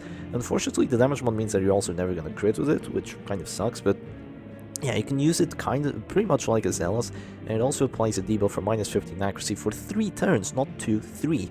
Meaning that you can stack it up pretty high and you can make your opponent kind of just miss everything. Because it's a melee move, you can also use Hemlock with it and apply blights with the Hemlock while you're screaming at your opponents. Maybe not the wisest thing to do, but if this ability were on any character that isn't a Hellion with 15 move res and the worst repositioning ability in the game, this ability would actually be seen quite a lot. Unfortunately, it's on a Hellion, so even though it's a great ability, it's just, you know, you're pretty much never going to see it, which is unfortunate because, I mean, maybe not that unfortunate, I hate playing into it, it's just kind of strong. But yeah, if it bleeds, it's going to go into do not use. It has 80 accuracy base. It can only be used against the 2 mid lane characters. It has minus 35% damage mod, meaning that it's going to tickle. And it has crit mod of only +4. I'm kind of increasing her damage a bit too much here with that trinket. And it has a bleed skill chance of 100% base, which she can buff up with a decent trinket. She has Razor Pin, but I mean, even then you have 90 accuracy for a 4x3 bleed that does no damage. Yeah, it's not good. It's not good. You're never going to use this ability. In my Hellion rework, I made it actually decent. As it is, this ability is just complete trash. You're never going to use it, it feels terrible. So Breakthrough is unfortunately going to have to go into... it's not a do not use ability because it repositions, and that's good. It hits 3 characters, which means you can apply Hemlock with it. I wouldn't put it as at very situational, because it's not very situational, you have to use it. Sometimes it can be good. Like, if you're running against wait, what happened there? Oh, nothing. If you're running against a team that doesn't have a lot of protection, doesn't have a lot of dodge, which, you know, is already like, what are you running into then? But, yeah, if you're running into a team that has basically no defense, that doesn't have a lot of HP, if you have Crushed Hemlock, you give yourself, like, Battle Ballad, or you go Breakthrough, and you just, like, you can literally just slap her in the back. Jesus, where are all my trinkets? Yeah, you slap her in the back and then you use Breakthrough kind of like a grape shot to get kills with Finisher and Executioner's Halberd. You can also do that. The problem that this move has is that it only has 90 accuracy base, which means that it's going to miss a lot. It's kind of like Holy Lance. But the problem is that the minus 50% damage mod means that you're going to do like 0 damage with it. The +3 crit mod means that you're pretty much never going to crit. It's going to have 12 without any trinkets. And it dazes yourself, which is really the worst part about it. Dazing yourself on a damage team with a repositioning ability, like, oh god, dazes feels so horrid to play with. It just means that if she gets shot down to 0, she can't use Adrenaline Rush. If you want to go for a kill, you can't, because even though she's a finisher character, she freaking dazes herself. Like, oh god, it sucks, and it gives minus damage as well. So even if you try to use it a lot, like, oh god, no. Yeah, it's really, really bad as an ability, unfortunately, but you know, you still have to use it because it's your only repositioning ability on the character that only moves forward 1 and moves back 0. Oh, Hellion! Oh, Hellion! It's sometimes good if you're on Hemlock with it, but don't be fooled into running Hellion, even though this ability is sometimes good, and it's not a do not use ability. It's sometimes good, but it's trash. You know, that's kind of what I'm trying to say here. So up next we got Adrenaline Rush. Adrenaline Rush is an interesting one because you can use it 4 times. There are a lot of people that... No, a lot of people. There's one person called Irpen Falsey in every comment that I play Hellion in the video swears by this ability, like, oh, I hate seeing Hellion players not using Adrenaline Rush. It's like plus 30 damage, 10 accuracy, and then she just one-shots everything. I don't see it. I don't see it. You have to spend time just giving yourself buffs, and like, you need them for sure. The plus damage is helpful, the plus accuracy is helpful, but they last 4, but they only actually last 3 because you use up your turn. And they cure Bleed and Blight, which it only heals for 4, so if you get hit down to 0, you heal yourself for 4, you cure the Bleeds and Blights, but then you get put right back down to 0, so curing the Bleeds and Blights kinda doesn't make a big difference majority of the time. It clears debuffs, which would be good, but she already has very good debuff resistance, and she debuffs herself, and this doesn't clear the debuffs that she applies to herself from Breakthrough and Bleed Out, so yeah, it's meh, but it's still an ability that you're gonna bring, because it's a self-heal, and we love self-heals, because they're helpful against the damage teams. She has a decent stun base, so even if you get hit with this, you're not too likely to just get stunned and then lose your turn, and then be a Tesla. But yeah, generally not a very good ability at all. I definitely completely reworked it in the Hellion rework I did, but it's unfortunately just gonna have to land into a very situational. Yeah, very situational. Most of the time, you're not gonna use it. Like, the best way you can use Hellion is to just spam Yop with her, because it's her only good move. And then you can maybe use an Adrenaline Rush, like, to bring yourself out of this door, just to make your opponent, like, spend turns, and, like, you're both passing turns, and that's good, because you're a Hellion, and if you're passing turns, then you're actually being, you know, decent by definition. But yeah, overall, not a very good move. Now, Bleed Out is another interesting one, because it has 80 accuracy. You can kind of compare it to hecc, but it's just an ability you can spam, and it doesn't heal you. It has less accuracy than hecc, it does way less bleed than hecc, it dazes yourself too, it does minus damage mod. You also can't use it from position 2, which really is the biggest problem it has. This ability is kind of like Lunge, but worse. The way I see, the way I make that make sense is because it's kind of like Lunge in the sense that if your opponent doesn't have Prot or Dodge, well, Lunge can kind of deal with Dodge a little bit, but yeah, if your opponent doesn't have Prot or Dodge, this ability can actually crit, and it can do almost their entire health bar. So for that specific situation, it's very good. But dazing yourself on a damage team, reducing your damage by 20% with an 80 accuracy base, like, it's really not worth it. That's even if you get to use it, which you probably won't, because you're just gonna get slammed to the back, or punch to the back, or like purge to the back, like, or even a character behind you gets pulled. Like, you're not going to get to use this ability, and if you want to reposition to use it, you have to use breakthrough, which means you daze yourself, meaning that if you want to use this damage move, you're going to have to wait, you're going to have minus damage, you're probably going to miss it anyway. It's trash. It's trash. I would put it in very, very, very situational. Yeah, very, very, very situational, because in that one game in 40, it's gonna get you a win because you managed to go first and you somehow hit and you somehow crit. Like, in that one game in 40, it's actually gonna win you the game. But overall, Hellion abilities, like, trash, trash, trash, trash, bad, bad, good. But Hellion herself, trash. So, into the doggy abilities. First up, we have Hound's Rush, and unfortunately this is the stinker of the doggy abilities, because it's a Mark synergy ability, which is not the worst that there is in the Butcher Circus. You can hit every character with it, which is quite nice. You can hit from every position except for one, which is also quite nice. The damage that it has is double versus Marked, and even though he doesn't have, like, great trinkets for it, like, a target training whistle is okay-ish, but it doesn't do that much damage.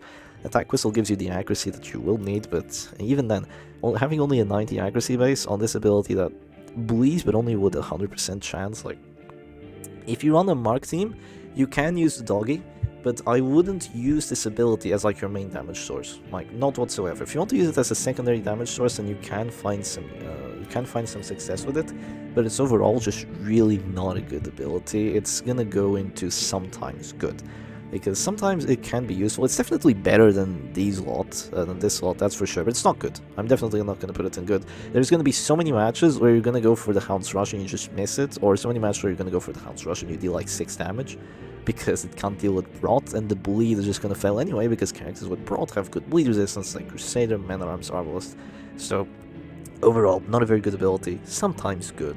You're probably still gonna bring it in those damage teams.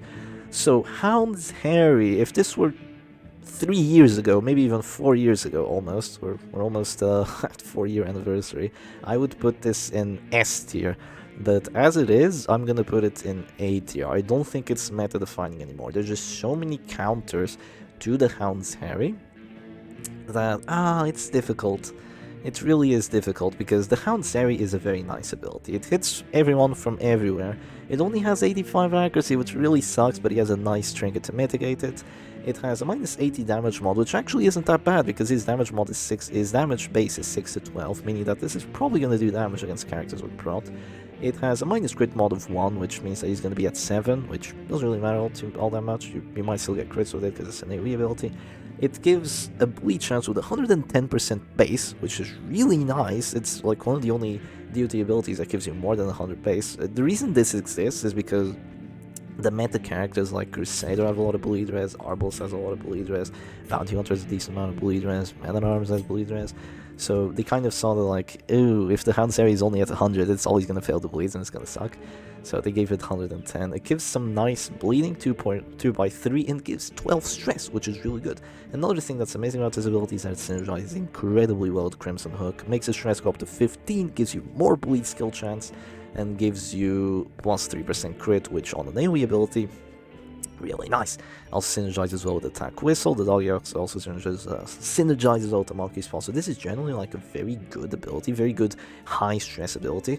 If you can just keep your doggy in the back and just spam Houndsary, you're going to counter anything. Now the problem is, you know, we're 4 years into the Butcher's Circus. People have kind of gotten that if you let the doggy spam Houndsary, it's not going to work out all that well for you. So they're going to have tools to counter it, and those tools are quite good. There's Riposte, there's Dodge, there's minus stress take, and most importantly, there's killing the doggy, which isn't the hardest thing to do.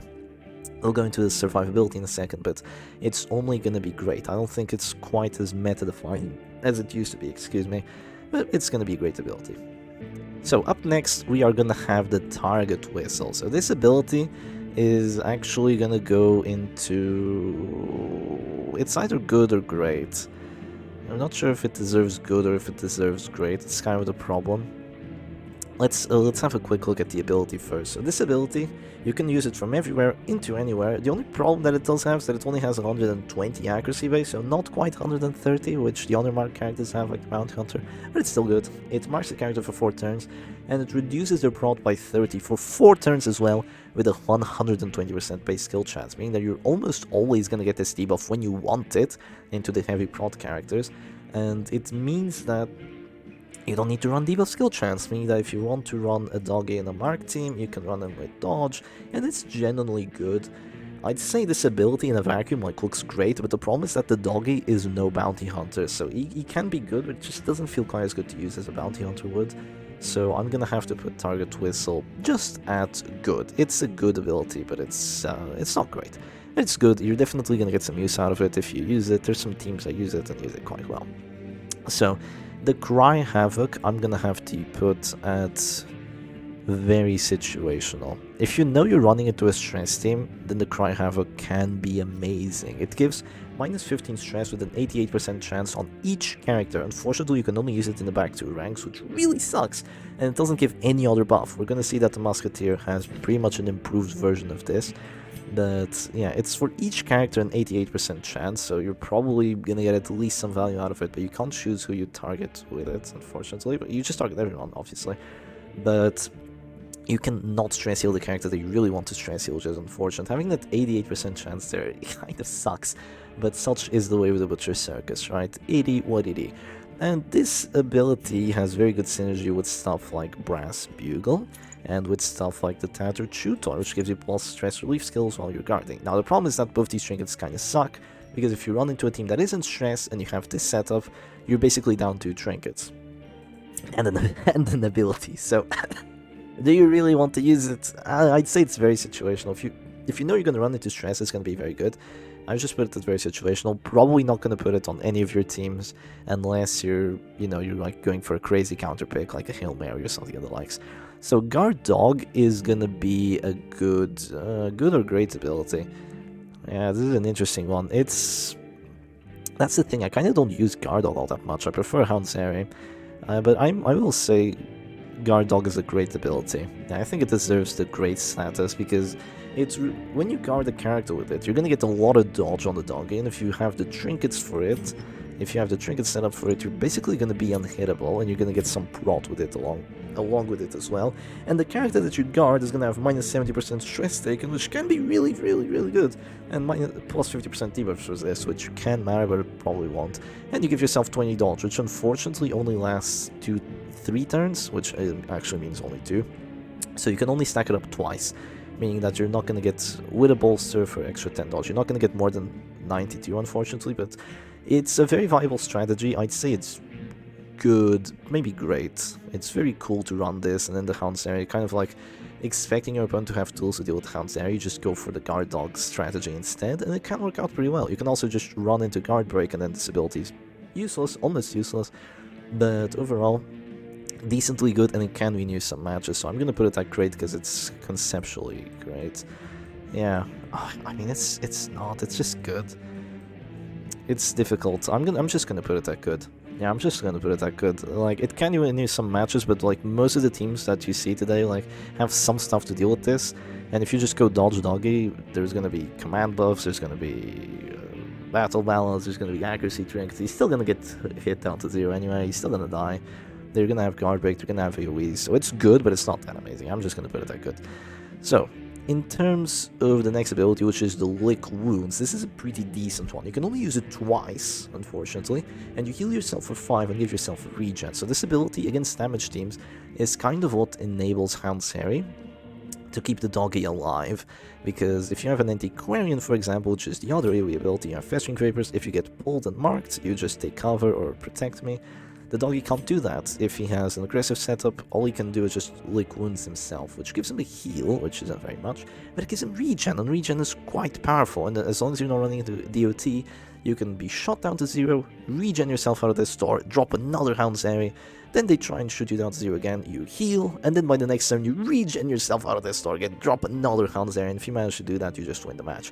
So, decently good ability. I'm gonna place it at good. It's not that amazing. I'd say other heals are just a lot better. You can also only use it twice, but it's good. It's a good ability.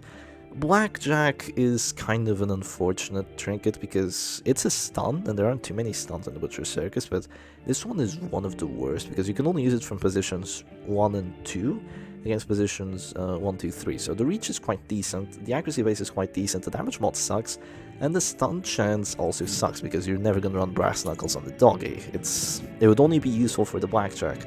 So you're probably not gonna do that, so you're just gonna put yourself at a risk of just failing the stun. But it can be good. It can kind of maybe not turn the tide of a match, but it can be very helpful for sure. So I'm gonna put it at sometimes good. It's kind of like Uppercut, maybe a bit worse. So up next we have the Highwayman abilities. So first up we have Wicked Slice, and Wicked Slice is gonna have to go into A tier. It's a very decent ability. If you run Vendetta with him and if you have a damage trinket, this ability has a plus damage mod, it has a plus death row dealt chance. This thing can hurt, this thing can freaking hurt. It is a character that already has repulse for that extra damage if they try to attack him. So this ability kind of means that you can't ignore it. The only problem that it has is that it doesn't deal well into protection. It really doesn't deal well into protection, so because of that I'm actually gonna tune it down to good. Also, the death row chance on it can be very, very infuriating if you fail it, but definitely a good ability. I'd run it almost every time if you bring a Highwayman, unless it's a stress Highwayman. So up next, I believe we have Pistol Shot. Pistol Shot is in do not use, 100% do not use. It only has a 90 accuracy base, which is like Hound's Rush. You can only use it from positions 2, 3, 4 against positions 2, 3, 4, so it's worse than Hound's Rush, and Hound's Rush is already not a good ability. It has a base minus damage mod, it has a decent crit mod, but it's not even close to actual good crit mods, and it does have plus 70% damage versus mark, but the trinketing for it is bad, it's terrible. With Powder Flask, you make yourself even more susceptible to stuns, and you're already a very squishy character with only 20% stun rest, so if you go Powder Flask, you're getting stunned every single round, I'm sorry. And even then, even with Powder Flask, you're not going to be doing that much damage, and you still have less accuracy than Arbalest would just naturally have. While the Arbalest is incredibly more helpful for the rest of your team than a Pistol Shot Highwayman could ever be. So this is really just terrible. You can go Dualistic Pistol, which is even worse than the Powder Flask for the Pistol Shot, so really just terrible move, never use it. Point Blank Shot is gonna probably go into good as well. Yeah, probably gonna go into good. You can kind of get away with not using it. It's an ability that only hits position 1 from position 1, but you kind of put yourself in position 1 until it's advanced. Feels good to move back, feels nice to have that damage, the knockback can be impactful. Death Will Dealt Chance is good too, but it's not a great ability. It's usually not going to be a game changer. Even if you get a crit on it, usually frontline characters are just so tanky or just have so many tools to deal with it that it's going to be fine. And if you're going PBS first, then you're missing out on a lot of the duelist advanced Vendetta shenanigans, so it's a good ability, but definitely not a great one. So Grape Shot, I'm also going to put in good, because it only has 80 accuracy base, which really sucks. I have the Highwayman.exe video, so in that one, that's me making Grape Shot absolutely amazing, but Overall, it's a nice ability, but it's just decent. It hits 3 characters from only positions 2 and 3. It only has a base accuracy of 80, which sucks. The damage mod's minus 50, which sucks. The crit mod's minus 5, which sucks. It does 15 stress, which for a 3 target hitting ability is pretty good. But the only stress synergy trinket he has with it is Grim Bandana, which is nice. It's a decent trinket, but overall, Grape Shot might be a bit lacking, so it's only gonna go into good. It's not as big of a threat as a Houndsary normally would be, but it's good for bypassing guard if you're still running like a damage Hireman, and if you want to bypass the guard, you can just go for the Grape Shot blast and you can probably deal with it. So it's not a bad move whatsoever. It's gonna go into good. It's generally quite decent. Yeah, definitely better than some of the moves that are here, but not quite A tier. So, in terms of Vendetta, I would say this move is great. It has a very nice accuracy base. Unlike in the base game, which I'm pretty sure it sucks, it's also called Tracking Shot, which is also a horrible name. This ability gives you has 125 accuracy base, so you're probably going to hit it on the dodge characters. It has a damage mod of minus 80, meaning that even if you use it against the character to get the kill, like a Vendetta kill with a finisher, and to give yourself a buff at the same time, it's almost always going to do damage. It has a crit mod of +1, which, I mean, who cares? It doesn't make a difference. It bypasses stealth just so you can hit the character, and it gives you ignore stealth on the Hireman, which usually doesn't come into effect, but it could, definitely could. And it gives a battle long minus 20 dodge debuff on the character that you hit with it, with a 130% debuff chance. It can fail, it can definitely fail on jesters most likely, it can fail on antiquarians, it can fail on doggies, it can fail on occultists, so it is a bit unfortunate that it only has 130 base and not like 140 or 150.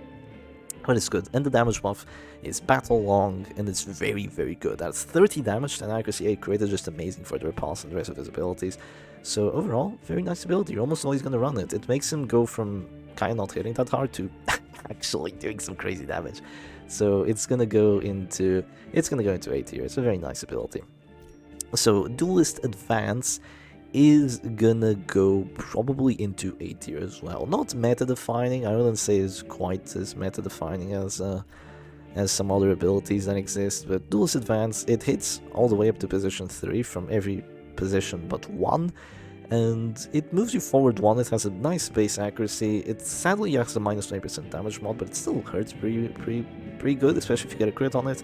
The crit mod is also quite nice, and it gives you repulse for 2 turns. And he has some very good trinketing for the repulse, maybe not very good, but he has some nice trinketing for the repulse.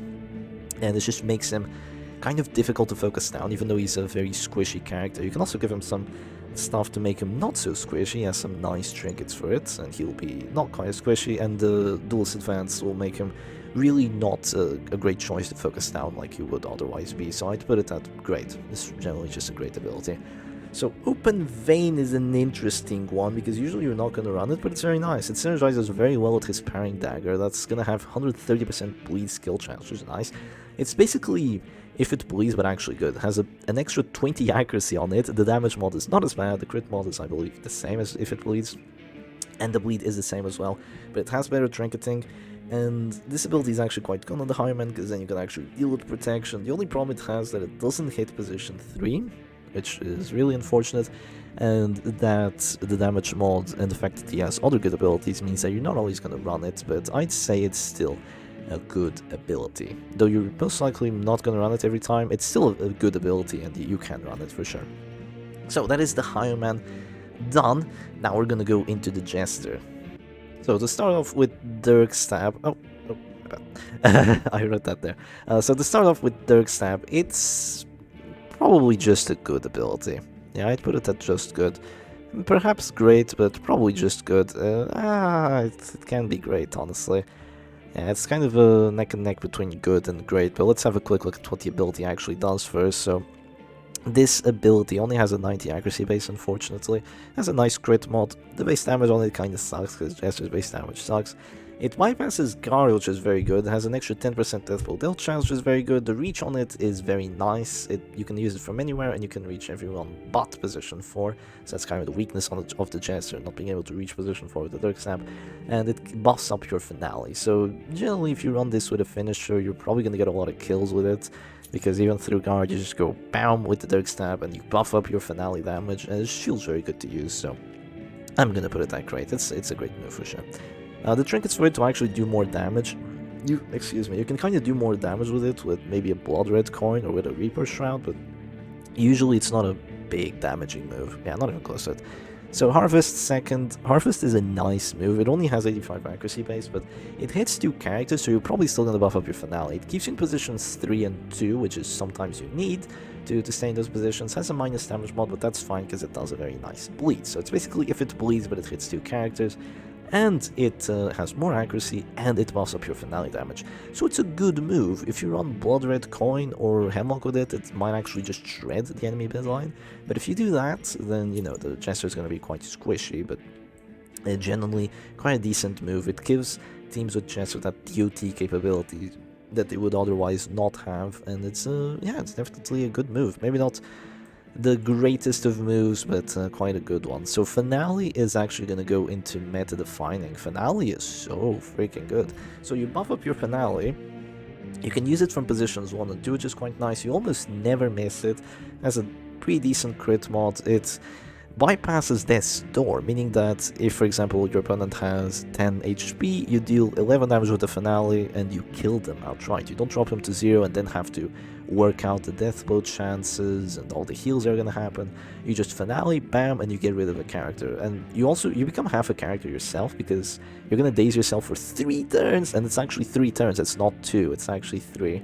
So basically it applies like after your turn is already used up or something, I don't know. But yeah, you're actually dazed for a really freaking long time. And you have minus 25 dodge, so there goes your dodge, which is your survivability, and you also have plus 100% stress taken, meaning that if your opponent is a stress team, you're really not going to survive all that long after you drop the Finale, but it is still a very good move. It also pushes you back 3, which can be very good as well. So overall, very good move, definitely meta defining. A lot of the teams just play around the Finale, getting that first kill just invalidates a lot of strategies in the Butcher's Circus. Just having this Finale here, just building it up and then doing a ton of damage with it. You can crit as well, which can really be surprising, and everyone that plays Butcher's Circus has to learn the Finale numbers. At start it has 6 to 11, then 9 to 16, 11 to 20, 14 to 25, 16 to 29, then it goes to 18 to 32, I believe, and then it goes to 20 to 39 or 36. And, you know, it's just going to stack up. And each of these abilities buff up his Finale for 8 turns, which is actually only 7. But you can get a lot of damage buffs on the Finale. The only problem that I have with it is, you know, you have to be in positions 1 and 2, and you can be disrupted, which is kind of annoying. But, you know, it's just the way the Butcher's Circus is. And it can't deal with protection. If your opponent has a lot of protection, doesn't matter if you have a lot of buffs, the protection is going to be very difficult to deal with. But then you have Harvest, you have Dirk Stab to go through the guards of whoever they're protecting, or you just hit someone else and get rid of them, and it's overall really quite good. Definitely a meta-defining ability. So for solo, it's an ability you can only use from the back 2 ranks. It has 130 accuracy, moves you forward 3, and it has a damage mod of minus 100, so it's not going to do damage, but you become pure apostle. You can only use it 4 times, interestingly, but you're probably not going to even use it 4 times. And it does some decent stress, like 12 stress on each character, not bad. Marks yourself, which you're in position 1, probably won't matter. You give yourself 15 dodge too, so basically if someone pushes you back, or if someone wants to stun you, you solo, you go to position 1, you become very, very difficult to deal with because you have so much dodge, and you get extra crit on your Finale. Usually, most abilities just give him damage, like Mortal Wound, Harvest, Dirk Stab. Then you have Solo, Battle Belt, and Inspiring Tune, which give him crit as well. So if you stack up the damage and the crit, all of them give him the same damage, by the way. It's only plus 40, not like in the base game where this is like plus 75, something like that, so usually it's not going to be used, but it's a very good move regardless, so I'm going to put it at good. I'd say it's a good move. You can sometimes get rid of Harvest for it, sometimes you really have to get rid of Harvest for it just to have that Finale pressure that your opponent just can't deal with. So it's overall quite a nice move. So if this were a vacuum, this move would be trash, but since it buffs up the Finale, you know, it's actually a good move. So up next we have Mortal Wound, and now this ability sucks. This is Harvest, but bad, basically. Yeah, the damage mod isn't quite as bad. The crit mod is very good. It has minus death blow resistance, which you're almost never going to use. It has very nice base accuracy, but why would you use this ability? What is the game plan with it? Is kind of the question. It just feels so weird. It's kind of like to focus a position 2 or 3 character, but if you want to do that, you just go Harvest and you bleed and DOT them and just hit the other characters well. a really odd move that kind of doesn't have a place in the Jester's kit because all his other abilities are quite good. I wouldn't say never use it. I have seen it being used to some effect, so I'm just gonna put it in very situational because it is very situational. Like, it can be used as some effect, but most of the time it's just kind of useless. So Battle Ballad is a very good move. Perhaps not meta-defining, but very good move. It gives an extra 20 accuracy for your entire party for the entire duration of the match, so awesome to have this. All the dodge teams cry at the sight of Battle Ballad, especially if you go first. If you don't go first, it can be tricky, because you might not get to use it, but most of the times you get to use it because you have a lot of dodge too, even if you don't go first. So you're gonna use that Battle Ballad, you're gonna give your entire team a lot of accuracy, so a lot of characters that have bad accuracy are just gonna go crazy with this, and you give yourself plus 40 damage and plus 8 crit for the finale. So very good move, not quite meta-defining because you can only use it once, it's limited to your positions, it can sometimes be a bit too slow in the damage versus damage matchup, so good move, but not, yeah, definitely an amazing move, but not meta-defining. You can get away without it, though you probably wouldn't. If you're on Chester, you're most of the time gonna run it, but it's not, definitely not meta-defining. So Inspiring Tune is kinda trash. It would be very good if it had these stats in the base game, but for the Butcher's Circus, it has a trinket for it. It has the well-tuned loot, which gives plus 30% stress relief skills, minus 20% stress take, and the problem with this is, even with that, you're only healing 40 stress, which is nice, but you're not clearing horror, you're not giving virtue chance like the Crusader, you're doing minus stress take, which is good, but it's only minus 20, and you're gonna have to sacrifice other abilities, you can only use it in the back, so I have genuinely tried like this, and just going position 4 Chester, Battle Ballad, Stress Heal, Solo, Finale, go crazy. It can kind of work, but the problem is, even against stress teams, it's not that good. And if you're not running against a stress team, it's useless. So why would you run this ability? It's not even Inspiring Cry, or rather, it's not even Cry Havoc levels of good, because you can make Cry Havoc be absolutely unbearable to play against for a stress team. Even this just kind of is slightly annoying. Really, that's all you can say with it. Even with the trinket that it has, it doesn't make it like overpowered and like really good at clearing stress, because you can only clear it on one person. Yeah, it's just so meh. And if you're just sitting in position 4, not dropping the finale, yeah, it's just really meh. I'm gonna put it in do not use. I really don't think this ability should be used. So, I actually didn't mention Flashbang, like I just put it in F tier, I didn't say anything about it, I just realized. So yeah, Flashbang is 110 accuracy, it shuffles, but no damage mod, no stress. Shuffle, very unreliable. Minus 25 dodge, majority of the time it's going to be useless, no damage, no mark synergy, it's just meh. It's trash, you're not going to use it, you have so much better stuff here, so much more reliable stuff. It's not like the Disorienting Blast, which at least dazes, it's just bad. So, up next we have the Leper, and we're going to go straight into his Chop. So Chop, 80 accuracy base, that's bad, the reach and targets are not very good, and the crit mod is decent. So already this ability doesn't look that good, like Smite looks better in a vacuum, but Chop is better. He has an amazing damage base, he has Revenge, which makes Chop hurt even harder. He has some pretty decent damage trinkets, not amazing mind you, but some decent damage trinkets, but you're probably gonna have to run Snuff with him. The problem with the Leper is that all his abilities are gonna be held back by the fact that he's gonna be getting disrupted. Even if you get yourself move resistance and stun resistance, the opponents can just pull the characters behind you, the opponents can just go into prot, go into dodge, go into damage debuffs, you only have 5% debuff res. And the Leper has so many weaknesses on his Chop and his Hue, but he does have some strengths. Just that having that pure raw damage can win you some matches, like just straight up win you some matches.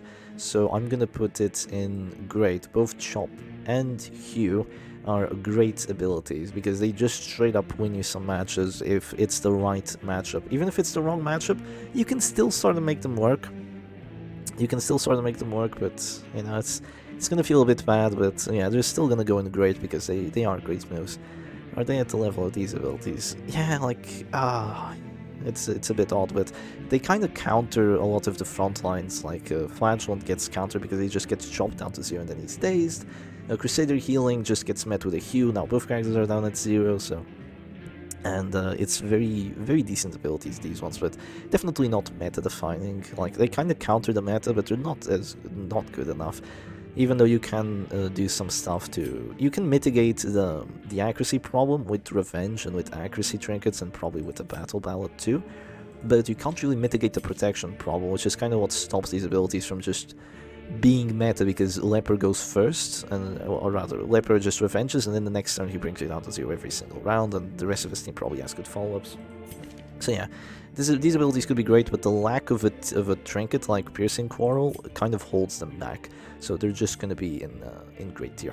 So Purge is not quite as good, so you can only use it from position 1, which I kind of dislike. The damage 1 on it isn't too good. You can go Red Yaris Net with the Leper, which can be used, but I just say that you usually want to run both Chop and Hew, or else your offense is going to be somewhat lacking. You definitely need Revenge, you need Solemnity, because it's a Celphiro, it's very helpful.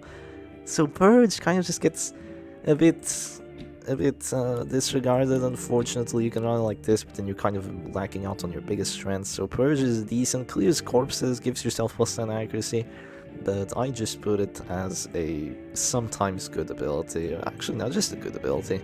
Yeah, just a good ability, but you're probably not going to run it even though it's a good ability. It's just sadly the way it is. If you had 5 abilities, then yes, this thing would be ran all the time, especially because the other ones suck, but this Purge unfortunately can be kind of underwhelming. So if you go against like a Crusader or something and you push him to the back and it's a Stress Crusader, then yeah, it's going to feel awesome. But most of the time you're going to like fail the push, you're not going to do that much damage, and then, you know, the rest of your team just crumbles, you're not being the offense you could be. So Revenge is going to go into great as well. Revenge is a fantastic move. Not meta-defining, but a very good move. It gives you plus 35% damage, plus 15 accuracy, and 11 crit, which on a character that only has 5 crit base, 11 crit is a lot! It is a lot! That means his Chop is going to be critting like a quarter of the time. And the Chop crit with Revenge means an entire health bar, unless there's prot. So yeah, very good. The -10 dodge doesn't matter. The plus damage taken is annoying, but he's usually in position 1, so he's not going to be the first one dying anyway. And he has 48 HP base, which is really quite decent. So the plus damage taken is definitely there. You definitely feel it a lot of the times, but not the greatest downside. And you kind of need to go Revenge on the Leper, or else his accuracy is just going to be bad. But yeah, very good ability. If this gave him armor piercing, I'd put it as meta-defining, because it would put the Leper as kind of like the GOAT of the Butcher's Circus, but unfortunately it doesn't, so... You know, it's still very good. So Withstand, it doesn't give him move resistance, it doesn't give him enough resistances, you can't use it from position 4, it doesn't move you forward, so you still have a lot of the weaknesses that you'd have otherwise. Withstand kind of just feels like a pass most of the time, so Withstand is gonna have to go into very situational. There are some teams where Withstand actually, like, ooh, Withstand, ooh, nice. The opponent can't hurt you anymore, because now you have a lot of protection, and, you know, you have a stress Leper team or something, but yeah, you're gonna have to sacrifice something for it. So very situational. I personally wouldn't use it, but yeah, that's Withstand for you. Solemnity, you can only use it from the front too. Also, almost all your abilities you can only use from the front too, at least the offensive ones. So it is a bit unfortunate, but Solemnity is gonna have a 22 heal, which is very good, and it's gonna have a 15 stress heal. This ability also loves to crit for 44, which pretty much gives your entire health bar back. And you can use it twice, so definitely a good ability, perhaps even great. That 22 heal can make a big difference, but I don't think it's quite as great as Reclaim would be, or any other healing abilities would be, so I'm just gonna put it that good. Yeah, I think it just deserves good, but it's very good. Like, it's better than the Houndmaster's one, but it doesn't have regen, so... Yeah, it has a bit of minus stress, but minus 15, like, won't make too much of a difference, not on just one character. So Intimidate suffers from a big problem. Intimidate is a very good ability, it does damage, it de-stealths, does 25 stress, which is quite nice, and it reduces 33% damage on the character, which lasts for 3 turns. Like, this completely neuters Arbalists and other damage characters, like Highman or something. The only problem that it has is that you can only use it from position 1, and Disruption is so common in the Butcher's Circus that you're pretty much never gonna get to use it on your Stress Sniper. And if you're running a Stress team, if you're running a damage team, this is pointless, because you should be doing damage anyway. This is just gonna slow your opponent down, but it's gonna make you never get killed, so you're just gonna lose anyway. And they can flare the debuffs, obviously. And if you're playing this in a Stress team, you're not gonna be in position 1 for like the majority of the match, because your opponent's just gonna pull characters behind you, they're gonna slam you to the back, and Yeah, it's gonna take you freaking forever to actually be useful. So if this ability were to be used from positions 1 and 2, maybe it would be good. Positions 1, 2, 3, it would actually be amazing. Positions 1, 2, 3, 4, it would be broken. But unfortunately, that is not the case. So Intimidate Leper is gonna have to go to very situational, because it is very situational. If your opponent doesn't have pushes, or if they just fail them, and you just drop this on the marbles over and over again, like, yeah, it's gonna be good. But it's so situational. Most of the time you're not gonna run it. Stretch Leper sucks. Okay, Man-at-Arms time. Let's go straight into the Man-at-Arms. We're almost at 2 hours already, Jesus. So, the Crush sucks. Do not use. Unfortunately, Crush did not translate well. So, Man-at-Arms got a damage nerf like actually not a couple years ago, like 5 to 6 years ago. You used to have 7 to 14 base damage, like in the base game. I remember that. I used to play Men-at-Arms, like Men at Work, which is 4 Men-at-Arms, like all the time. I loved it, I was so silly. But I used to do that, then they nerfed this damage, which felt horrible, and it still feels horrible today, because this does 6 to 13 damage with 90 accuracy. You can only use it from positions 1 and 2. So it doesn't really do damage, doesn't do enough damage. It debuffs 10 prot, which isn't enough to be significant, but the debuff does last for 5 turns, which is interesting, but, you know, it's not a good move. You're never going to use it. There's just way better stuff on this kit. So, Rampart is an interesting one. It moves you forward, it has a decent accuracy base at 110, damage mod is minus 60, so it's not terrible. It knocks back 1 and dazes, and you have some nice trinkets for it. You have the Veteran's Gauntlet, well, not nice, but decent. Yeah, you have some decent trinkets for it, so you can make Rampart work, but overall it's not a good strategy.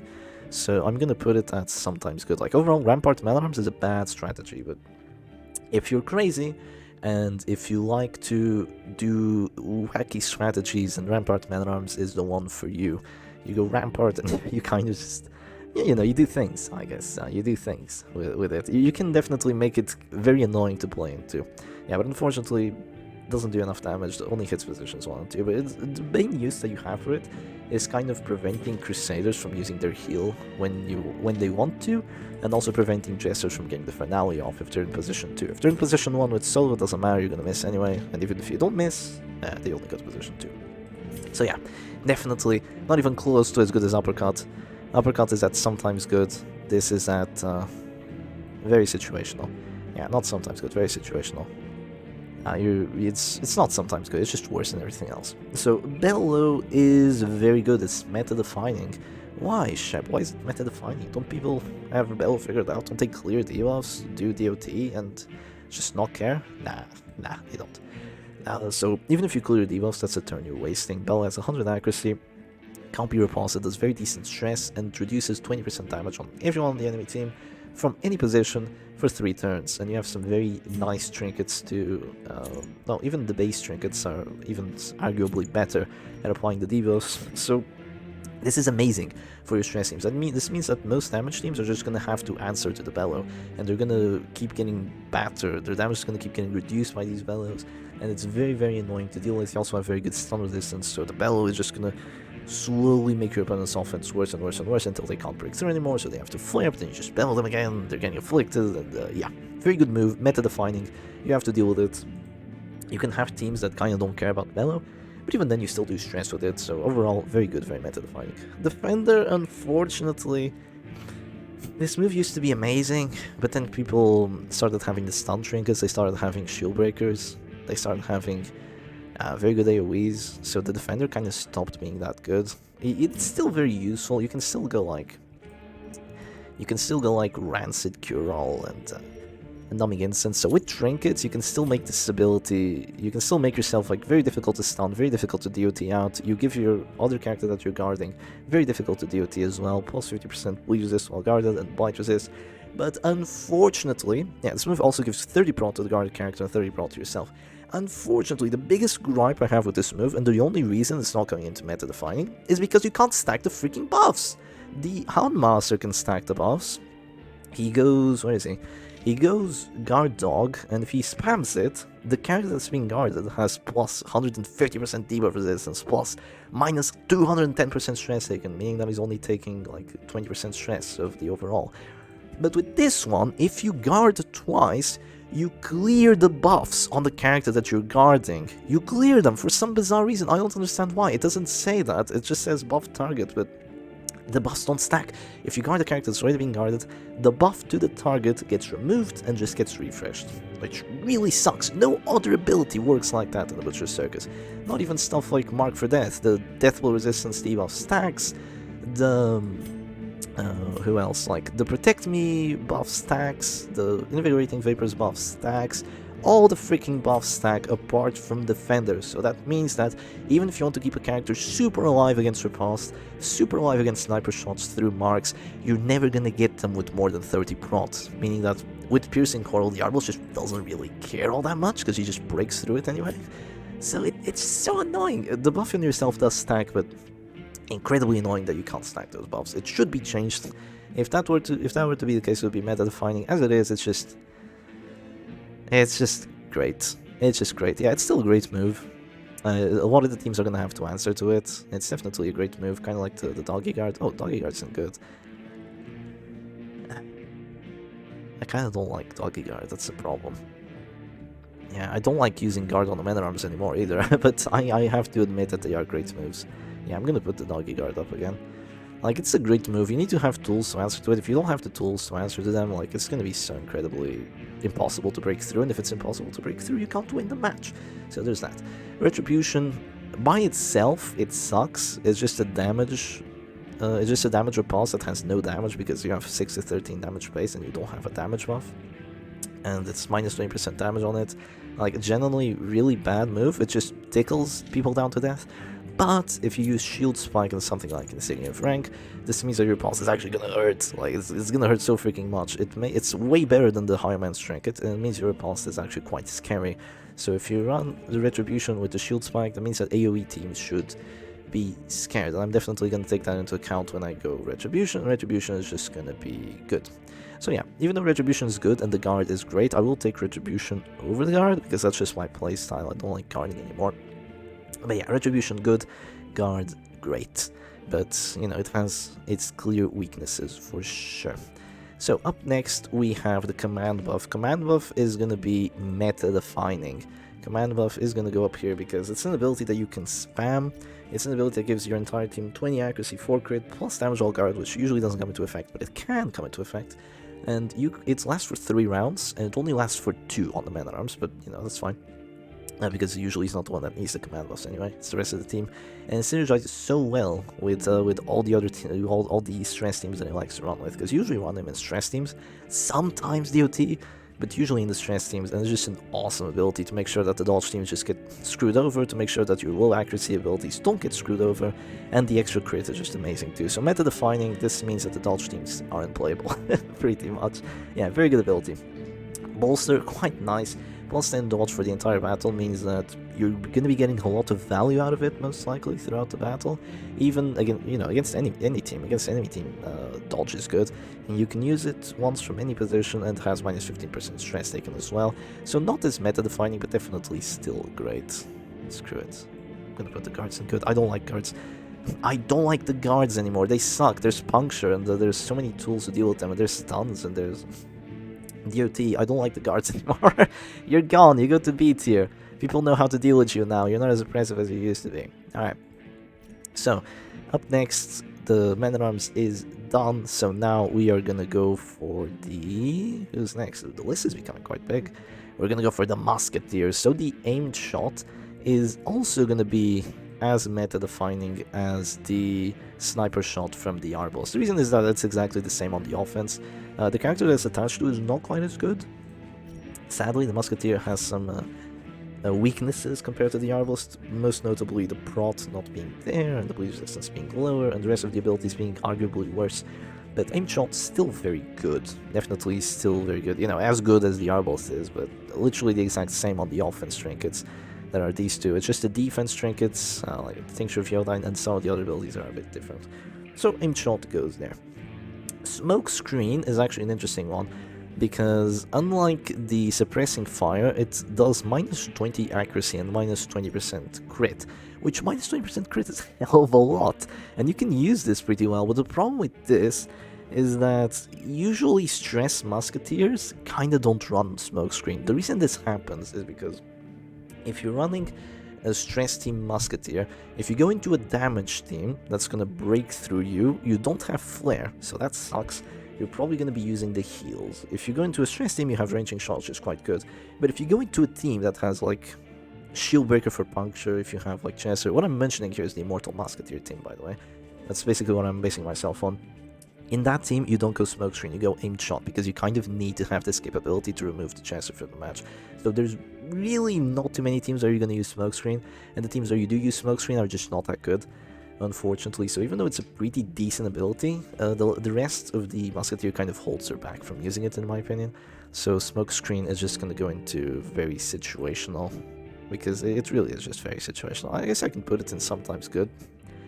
But it's just that, you know, in a person that's watching this and just looks like, oh, why is it 2 tiers lower than suppressing fire? The debuffs are actually better.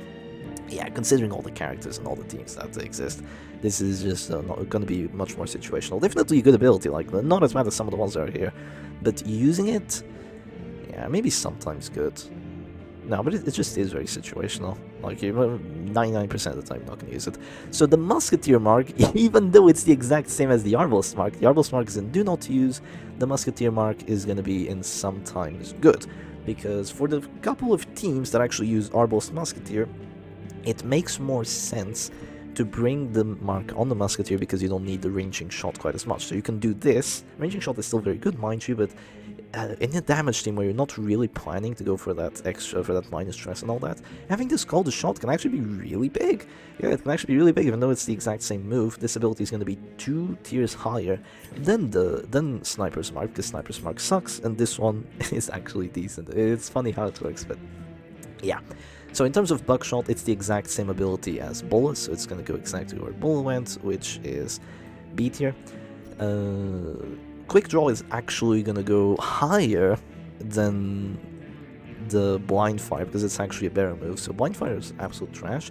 Quick Draw actually gives you plus 30% damage when going first, which, I mean, if you hit the first character with this, it still only has 80 accuracy, but I wouldn't use it, but it's a do not use, that's a bit better. Like, there's no world where you still use this. Yeah, no, I'm still gonna put it in do not use. Well, like, it's a do not use that's much better than the Arbalist do not use.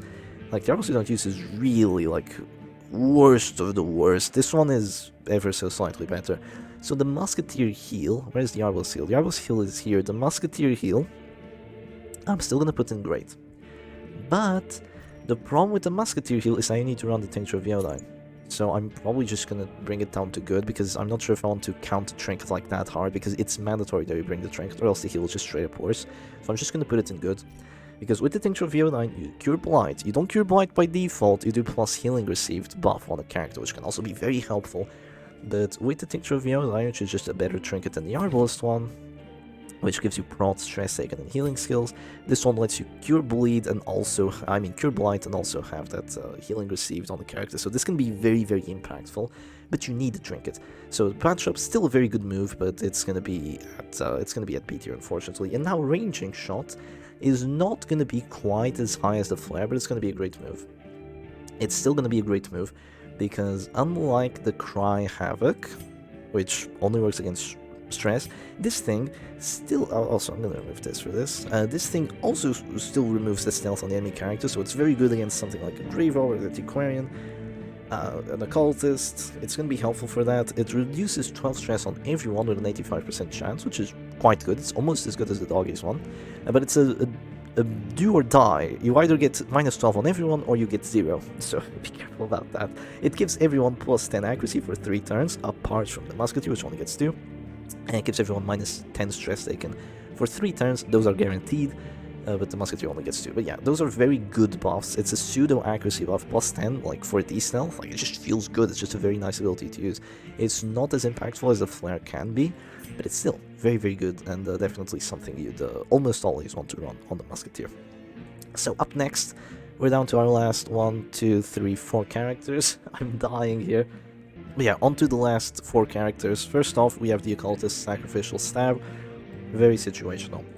Unfortunately, the stab by itself is ass. Like, it completely sucks. 85 accuracy base, bad base damage. More death will dealt transfers afflicted, probably not going to come into effect. Decent reach, but Crit mod is good, but the accuracy sucks, the damage sucks. The only reason why it's very situational is because if you're on the sacrificial Chris, it can actually be very annoying to deal with. Because it's going to do a lot of damage if it hits, most importantly.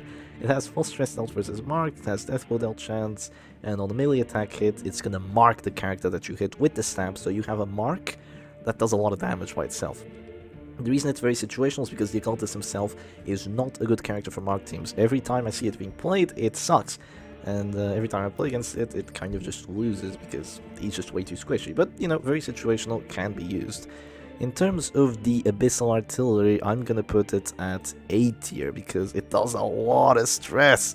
It has 90 accuracy base, which isn't the greatest. The minus 33% damage mod doesn't matter too much, he still actually hurts quite a bit. The plus crit mod is very nice. It does 8 stress on hit, and it applies a lot of horror. Now, the thing is that you have the Fleshbound Grimoire for the occultist, which just works super freaking well. With this ability, it's 15 accuracy and more horror duration, meaning that you're doing, well, 32 horror on each, so you're doing like 80 stress with this ability if you don't count like minus stress taken or plus stress taken. You're doing 80 stress with this ability if you hit both characters.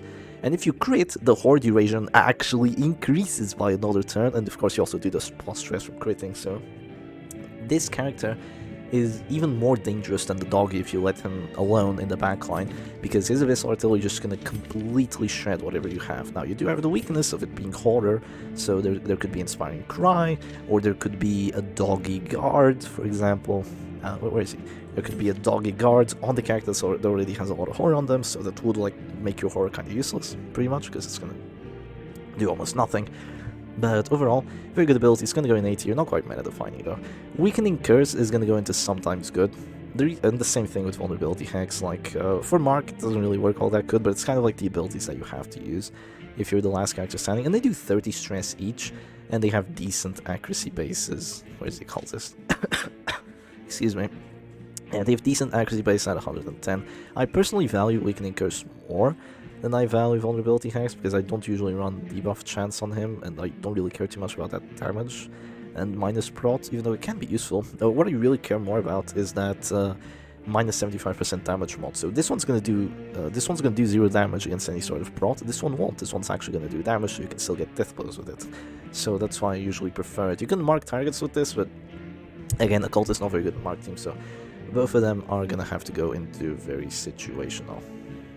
Up next, we have the Weird Reconstruction, and the Weird Reconstruction is gonna be... it's the slot machine heal, right? The slot machine heal. It's gonna go into sometimes good. Yeah, sometimes good. It's something that you bring like most of the time anyway.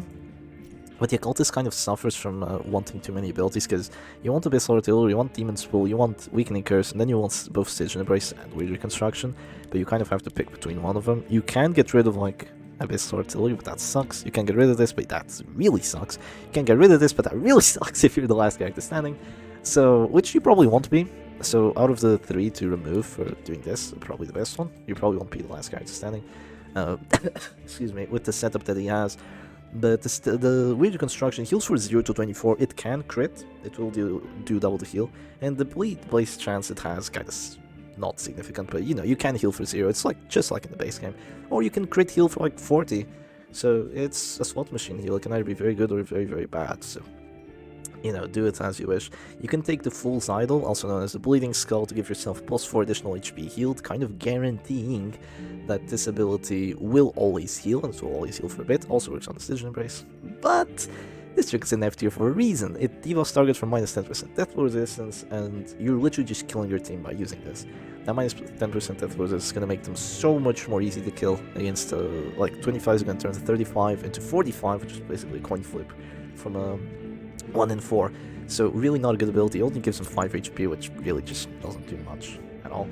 So yeah, he's still gonna get crit by an Arbalest and brought down to 0. He's still gonna die to 2 Rain of Sorrows. He's still gonna die to like 3 stuns.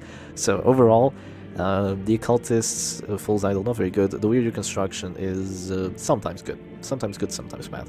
I would put the Stygian Embrace at actually good. Not great. Actually, maybe it goes into great. Yeah, it goes into great, actually. Stygian Embrace is actually a very good move, because you can stealth another character in your team. You can do it 3 times.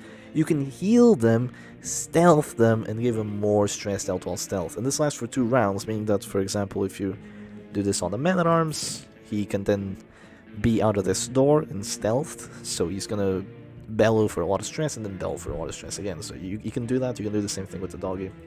So this means that the majority of damage teams that don't have cleaves or DOT to break through you, or like a good D-stealth, like even teams that have D-stealth, if you do the math here, if you heal a character for 1 to 2, you give them a buff and you stealth them, the enemy team is gonna have to flare and then hit you back down to 0. So they're using 2 turns for your 1, while you might still get a bell off, and they might miss the flare because flare can actually miss, and this is a guaranteed chance of success unless your character says no, but they probably won't. So yeah, very good move, not quite meta-defining, but yeah, I'm gonna put it in great because I think it deserves it. And Demon's Pull, it's tricky, I'm not sure if I want to put it in great or in meta-defining. Like, there's an argument to be made for both. Definitely an argument to be made for both. Like, this ability is very, very good, but kind of feels like a consolation prize at times for not having the best artillery, so I'm just gonna put it at great. I don't think it's quite on the level of Panic Darts in terms of good, because you can't target the front line with it, and the pull can fail. Even if the pull doesn't fail, the horror takes a while to apply, you don't do pretty much any damage with it. Yeah, overall very good move. Synergizes very low with First Point Grimoire, it has 120 accuracy, does okay-ish damage. It clears corpses, which is usually more of a detriment than a blessing for you, but you know, it probably won't make too much of a difference. But you can use it from position 2, so even if you're pulled from position 4, you can still use this. So usually a very good thing, and if you run it, if you're going to mark teams, you actually run this, so then you have 2 pulls, and you can just bully characters like the Vestal or something of the likes, which we're probably going to get into soon, I imagine. So yeah, that goes into A tier, and no, it's actually the Plague Doctor first, so let's do the Plague Doctor. So the Plague Doctor has Noxious Blast, which I'm going to put into probably sometimes good. Like, it looks like a very good ability, maybe even good. Yeah, maybe it deserves good, honestly. It deserves good. So, the problem with the Plague Doctor's Noxious Blast is that it's on the Plague Doctor, otherwise it would be very good. It's kind of like a Panic Darts, but worse, because it deals 2 more DOT over time, it deals less damage, it has the same accuracy, way less crit chance, and it's on the Plague Doctor, it doesn't hit positions 3 and 4, and it doesn't do even near as much stress. So it kinda sucks. It also doesn't have the 140% base blight skill chance, but it doesn't really need it because you kind of use this into Man-at-Arms and Crusaders, and if you get a crit on it, which you actually get a decent amount of crits with this, you can actually just bring them down to 0 in like 1 to 2 moves, so it can be decent. It can definitely be decent. Also, a crit on it is more impactful than a crit on the Grave Robber, unless you count the dodge that the Grave Robber gets from it. But yeah, overall, just a good move. I'm not going to put it into great, just good. The Plague Grenade is an interesting one. I think I'm gonna put it in great, because if you just let this Plague Grenade like just exist, it is actually gonna shred your backline. Like, it's as good as Reign of Sorrows pretty much. The only problem is that it's on a Plague Doctor, but it's a very good move. It just sucks that it's on the Plague Doctor, because it's kind of like the Flagellant's one. The damage mod is worse, the stress is worse, but it does a bit more DOT. The tricketing for it is a lot better too, with the Volatile Concoction. But yeah, you can only use it from the back, and you know, it's Plague Doctor, which is not even near as good as the Flagellant is, because she's just gonna get focused down and die anyway. But if she doesn't get focused down and die, then this is still a very good move, and it's a very good move regardless. It's just that, you know, it's on a Plague Doctor. Blinding Gas I don't consider to be as good. I feel like it needs more accuracy. It doesn't do any damage. It can't crit. It has a minus 20 accuracy debuff. She can run Acrid Vial, but I don't like it. Doesn't give you any accuracy on it. So you're probably just gonna, you know, if you're on this, then you want to be running Plague Grenade. If you're on something like this, you're gonna miss with the Blinding Gas. So it suffers from the same problem, because you're just gonna get disrupted and you're not gonna use it. You're gonna be down in ability. And the minus 20 accuracy debuffs only last for 2 turns anyway, so I'm gonna put it in sometimes good, because it is sometimes good. It's kind of like Flash Powder but worse. Yeah, Flash Powder but worse. But like, this ability is just, it's worse than Smokescreen. But Smokescreen is more situational than this ability is, because if you can use this ability, then I mean, sure, use it. But Smokescreen, you have better options here, and you don't have better options here. That's kind of something that's important to note. So yeah, not too terrible. It does some decent stress, I guess. There have been some people that go Stygian Embrace on the Plague Doctor and just go crazy, but then you have to have a Cultist and Plague Doctor, which sucks. But I mean, should I put these abilities all lower because they're on the Plague Doctor? I don't know. I don't know, it's kind of like the same dilemma with the Hellion. Like, the ability is generally decent. You know, the ability is generally decent. I'd love to have this on, like, I don't know,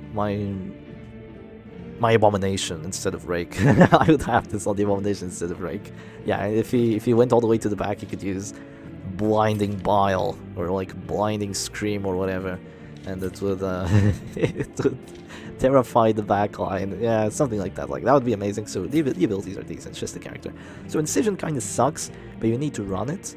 Because if you don't run it, you're gonna run into the same video that I had, like, there's nothing we can do, the Butcher Circus, which is like Plague Doctor, but she's Napoleon, and she forgot to bring Incision, so she wasn't able to kill the final character. So that was unfortunate, so you always need to run Incision. You can make it kind of hurt if you bring, if you bring the Amputation Sonnet, excuse me.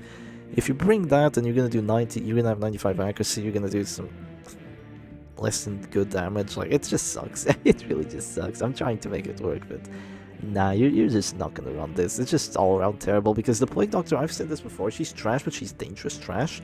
Incision is not the dangerous trash that she has. So you need to run it, but you're not gonna use it. So in terms of the Battlefield Medicine, I'm actually gonna put it at the same level as the Arbalist ability, because it cures Bleed and Blight on 2 characters, and it only heals for 3, unfortunately. So this ability is not as good as the Arbalist one, because it's on Plague Doctor. If this ability were on the Arbalist, I would love it. Like, I'd use it to death, most likely, over the Battlefield match, because you cure Bleed and Blight, and you cure yourself too. The problem is that you don't have any move resistance, and you can't move back twice, you're way squishier. And, you know, unfortunately, this isn't like a Crusader Relic to the Flame, just heals yourself too. So, pretty good ability. Honestly, pretty good ability, just held back by the fact that the Plague Doctor is Plague Doctor. So, Emboldening Vapors, I would have to put at sometimes good, because you can run a Plague Doctor Emboldening Vapors team, which is kind of scary, like on a Higher Man. It means that Higher Man is actually going to be really scary, and then you can't hit into the riposte, and then you just go for defensive stuff, like Guards and Crusader with the stress heals and healing. So you can make that actually work, but it's not a very good strategy. It gets countered by a lot of things like Shieldbreaker and other stuff just breaking through you too quickly, and you're just not doing enough too quickly. But I'm going to put it in sometimes good, because it is sometimes good. Disorienting Blast, I'm going to put in good, because it's definitely better than Uppercut. It's better than a lot of the moves that she has here, but it's not great. Like, it doesn't reach great, so it's unlikely to work that well, because the Shuffle is only a 100% chance. It can work really well, or it can do nothing. You can't use it from position 1, you can't use it against position 1. It dazes, which is quite good. Clears corpses, which is usually bad for you. And it does 30 stress, which is nice. So, like, it's a good ability, but you just have Plague Grenade, which is probably better. You can use this, but then if you fail it, and, you know, if you fail the Shuffle and the Daze, which you can definitely fail, probably not the Daze, you won't fail, but if you fail the Shuffle, which you probably will, because the backliners have good move resistances, or if you miss it, which is also quite likely because it only has 95 accuracy base, and this doesn't give you accuracy because it sucks, then, you know, it's kind of going to be trash. So I'm going to put it in good, because it is good, but it's not going to get any better than that. So, Shieldbreaker time. Pierce. I'm going to put it in good. It's kind of like Wicked Slice, but worse. Maybe it goes in sometimes good. It's difficult to say where it goes, but you kind of need it. It has a lot of reach. It really likes to hit position 3. It has 100 base accuracy on it, so that's not too bad. Oh, my nose is starting to hurt from all that wiping, Jesus. Oh, dear me, I feel so sickly, but it's fine, guys, it's fine. Okay, the Pierce, you can't use it from position 4, which is the only downside it has, and also has a minus damage mod, which is a bigger downside, obviously. It has armor piercing, though you usually just have Adder's Kiss for that effect, if you have to deal with armor, and this Adder's Kiss is really good, but we'll get into that soon. Pierce is something that you need to bring on the damage teams. I mean, I played 4 Shieldbreaker teams yesterday, so you can probably see that it's good, but it's not amazing. It's just going to be good, because it's a decent move, but it's not going to win you any matches. If it crits, it does like 18 damage, nice, but not very good. Yeah, definitely not very good. It goes to 8 to 14 damage, by the way, with the minus 10% damage mod, so it's not 7 to 14, that would be terrible. So Puncture is actually going to go into meta-defining, because Puncture is very, very good. Yeah, who could have guessed? The ability that can be used from anywhere into anywhere, remove the guard, even if you miss it, which you probably won't, does decent damage, repositions you, and pulls 2 is actually a very good move. Yeah, no one could have guessed it. It invalidates a lot of strategies in the Butcher's Circus. It does some decent damage. It repositions you. Very good move. You're always going to run it on the Shieldbreaker. Meta defining because a lot of teams can't be played just because Shieldbreaker exists with this ability. And if you play them into a Shieldbreaker, then you're just going to lose because, you know, Puncture OP. So yeah, Puncture meta defining for sure. And it's a very good move regardless. So Adder's Kiss is going to go into great. I'm not going to put it into meta defining because you can't get away without it, but it's a great move. Sadly, it only has 85 accuracy, which really sucks, but the damage mod on it is not that bad. The crit mod on it is quite good. She's going to have 19 crit chance on that. The blight skill chance kind of sucks, but you use it into Crusaders and Men-at-Arms most likely, so you still have like almost guaranteed chance of blighting them, and it does 25 points of blight, and it's the only ability in the Butcher's Circus, apart from Caltrops, that will give you more than 1 round of extra blight, or 1 round of extra DOT if you crit. So 5 points for 5 rounds is gonna go to 5 points for 7 rounds, which is a lot. It really is a lot. And she's pretty easy to get into position to actually use it. The accuracy is bad, but usually run accuracy trinkets on her anyway, so, and the targets that you're hitting with this don't have too much dodge majority of the time. So overall, very good ability. I'm gonna put it in great. It deserves it. Up next, Impale. Never use Impale. That's right. It's not even very situational. You never use it. Why, Shep? It has only a minus 70 damage mod. It has only minus 2 crits, so it crits more than like Hansari. It does the same blight as Festering Vapors, same accuracy as Festering Vapors, but it will do way more damage.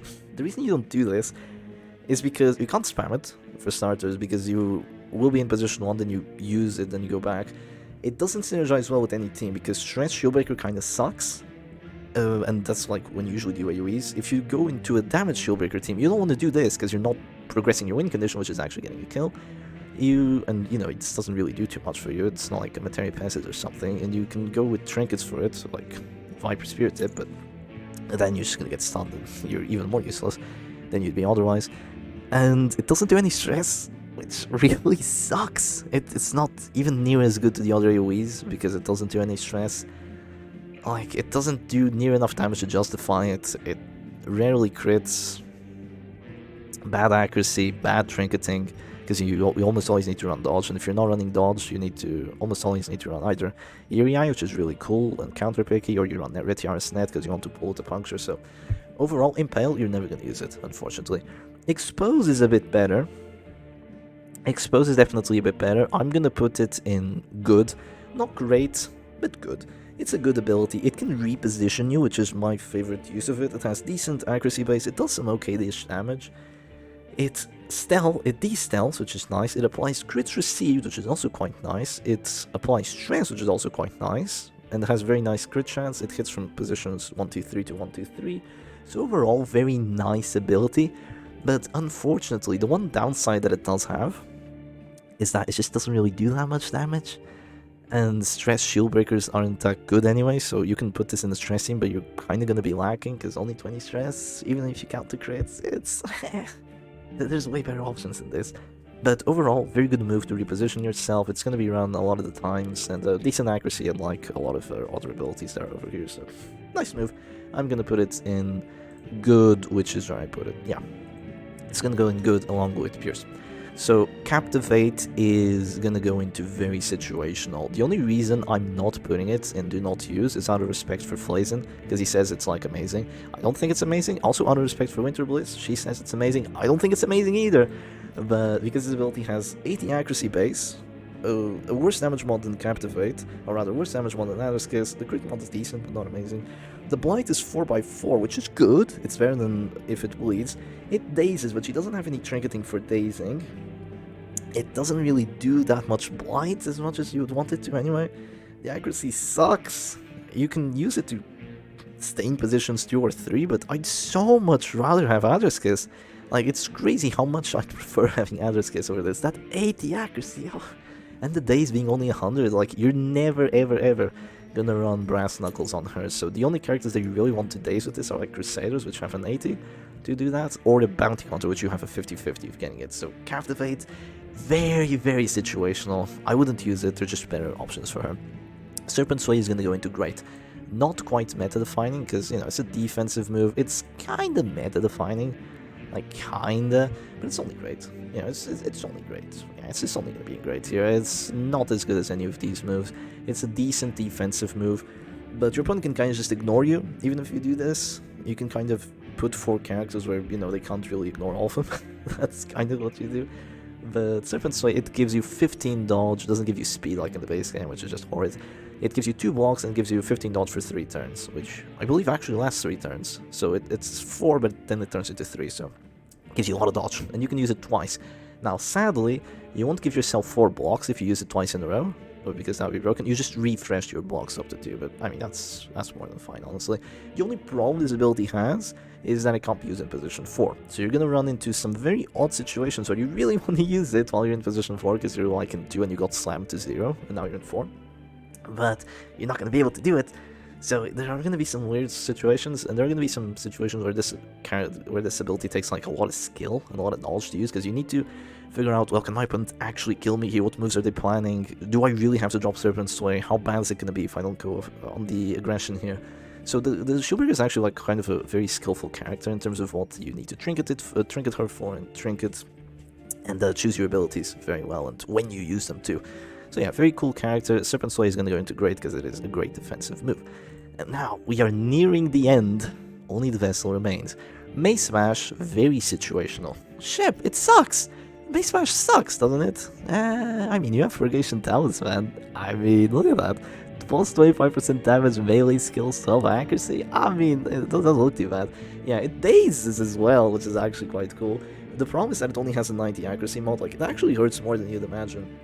The only problem I have with it is that it only has a 90 accuracy mod, and that's the vessel kind of needs all the other abilities. And if you're in positions 2 and 1, Hand of Flight is usually better than the Mace Smash, unfortunately. But you know, very situationally, it's gonna be better than the Hand of Light, so I wouldn't put it that bad. Now, the Judgment, it's gonna go into sometimes good. But Shep, Judgment sucks! It has 90 accuracy base. The damage, well, also, the reason I'm saying this because almost everyone says, oh, Vestal has the stun, and everything else about her is trash. It's not. She has some actually decent abilities. Like, her abilities all have some decent usages, and you will win some matches because of it, believe it or not. So, Judgment is on the Vessel, which is a character which can now hit every single position for like 6 damage guaranteed, which is really freaking good. 6 damage, that means that if a character is healed up to like 5 or 6, you can Judgment them, even if they're in position 1, bring them down to 0 and then kill them with the rest of your characters. Dazzling Light can't do that, Arbalest can't do that, so Judgment is very nice, and it heals yourself, which won't make a difference, but it has 90 accuracy base, but you have Tome of Fury, you always run Tome of Fury on the Vessel, so it's gonna have a bit better accuracy base than it actually looks, so honestly, sometimes good as an ability, sometimes good. So in terms of, wait, let me just do this, in terms of Dazzling Light, it's gonna go into, I wouldn't quite consider it meta-defining anymore, but it's gonna go into Great. It's gonna go into Great because the reason that Vessels actually plays because she has, quote-unquote, the best stun in the game. Sadly, it only does like 2 to 4 damage, but it has 150% stun chance. It can be used from almost everywhere to almost everywhere, apart from position 4. Even if you get pulled, you can still use it. And you're gonna have 115 accuracy on it, and 150% stun chance, which is the best in the game by a 10% margin, which is really nice. It means that, you know, Manarams are gonna get stunned, a lot of characters are gonna get stunned, like guaranteed. You're just gonna keep Jesters, Grave Robbers under your thumb if you have decent accuracy on this, which you do, which it's 115, so unless they're running some massive dodge, you're just gonna be stunning them every single round, because even with the extra stun resistance, you know, you still have like a 95 to stun the Grave Robber on the second stun. Against the Flagellant, you have a 95% chance to stun him immediately. Against the Man-at-Arms, you have an 80 if you don't have any stun resistance trinkets. This is guaranteed, this is guaranteed. Though he's probably going to run Snuff, so it's still going to be a 70, which is still very good. So Dazzling Light, very good. The only reason it doesn't go any higher is because it's on the Vestal and it doesn't do enough damage. If it did more damage, it would definitely be meta-defining, but I don't think it's quite as good as the Stunning Blow. Stunning Blow just does more damage. So Divine Grace is actually going to go into good.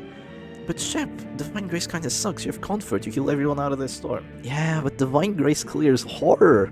It clears Horror, which is actually quite good. And look at that heal! It's 11 to 14, and it's more than that actually. If you run healing tricks on it, then it can heal for like 19 max. If you get a crit, which you're actually relatively likely to get because this has a very nice crit mod, you get plus 25% healing skills, meaning that this is going to heal even more. And depending on the teams that you're running, you're not going to have enough damage to bring a character back down to 0 after like a heal for 15. You're just not going to have that.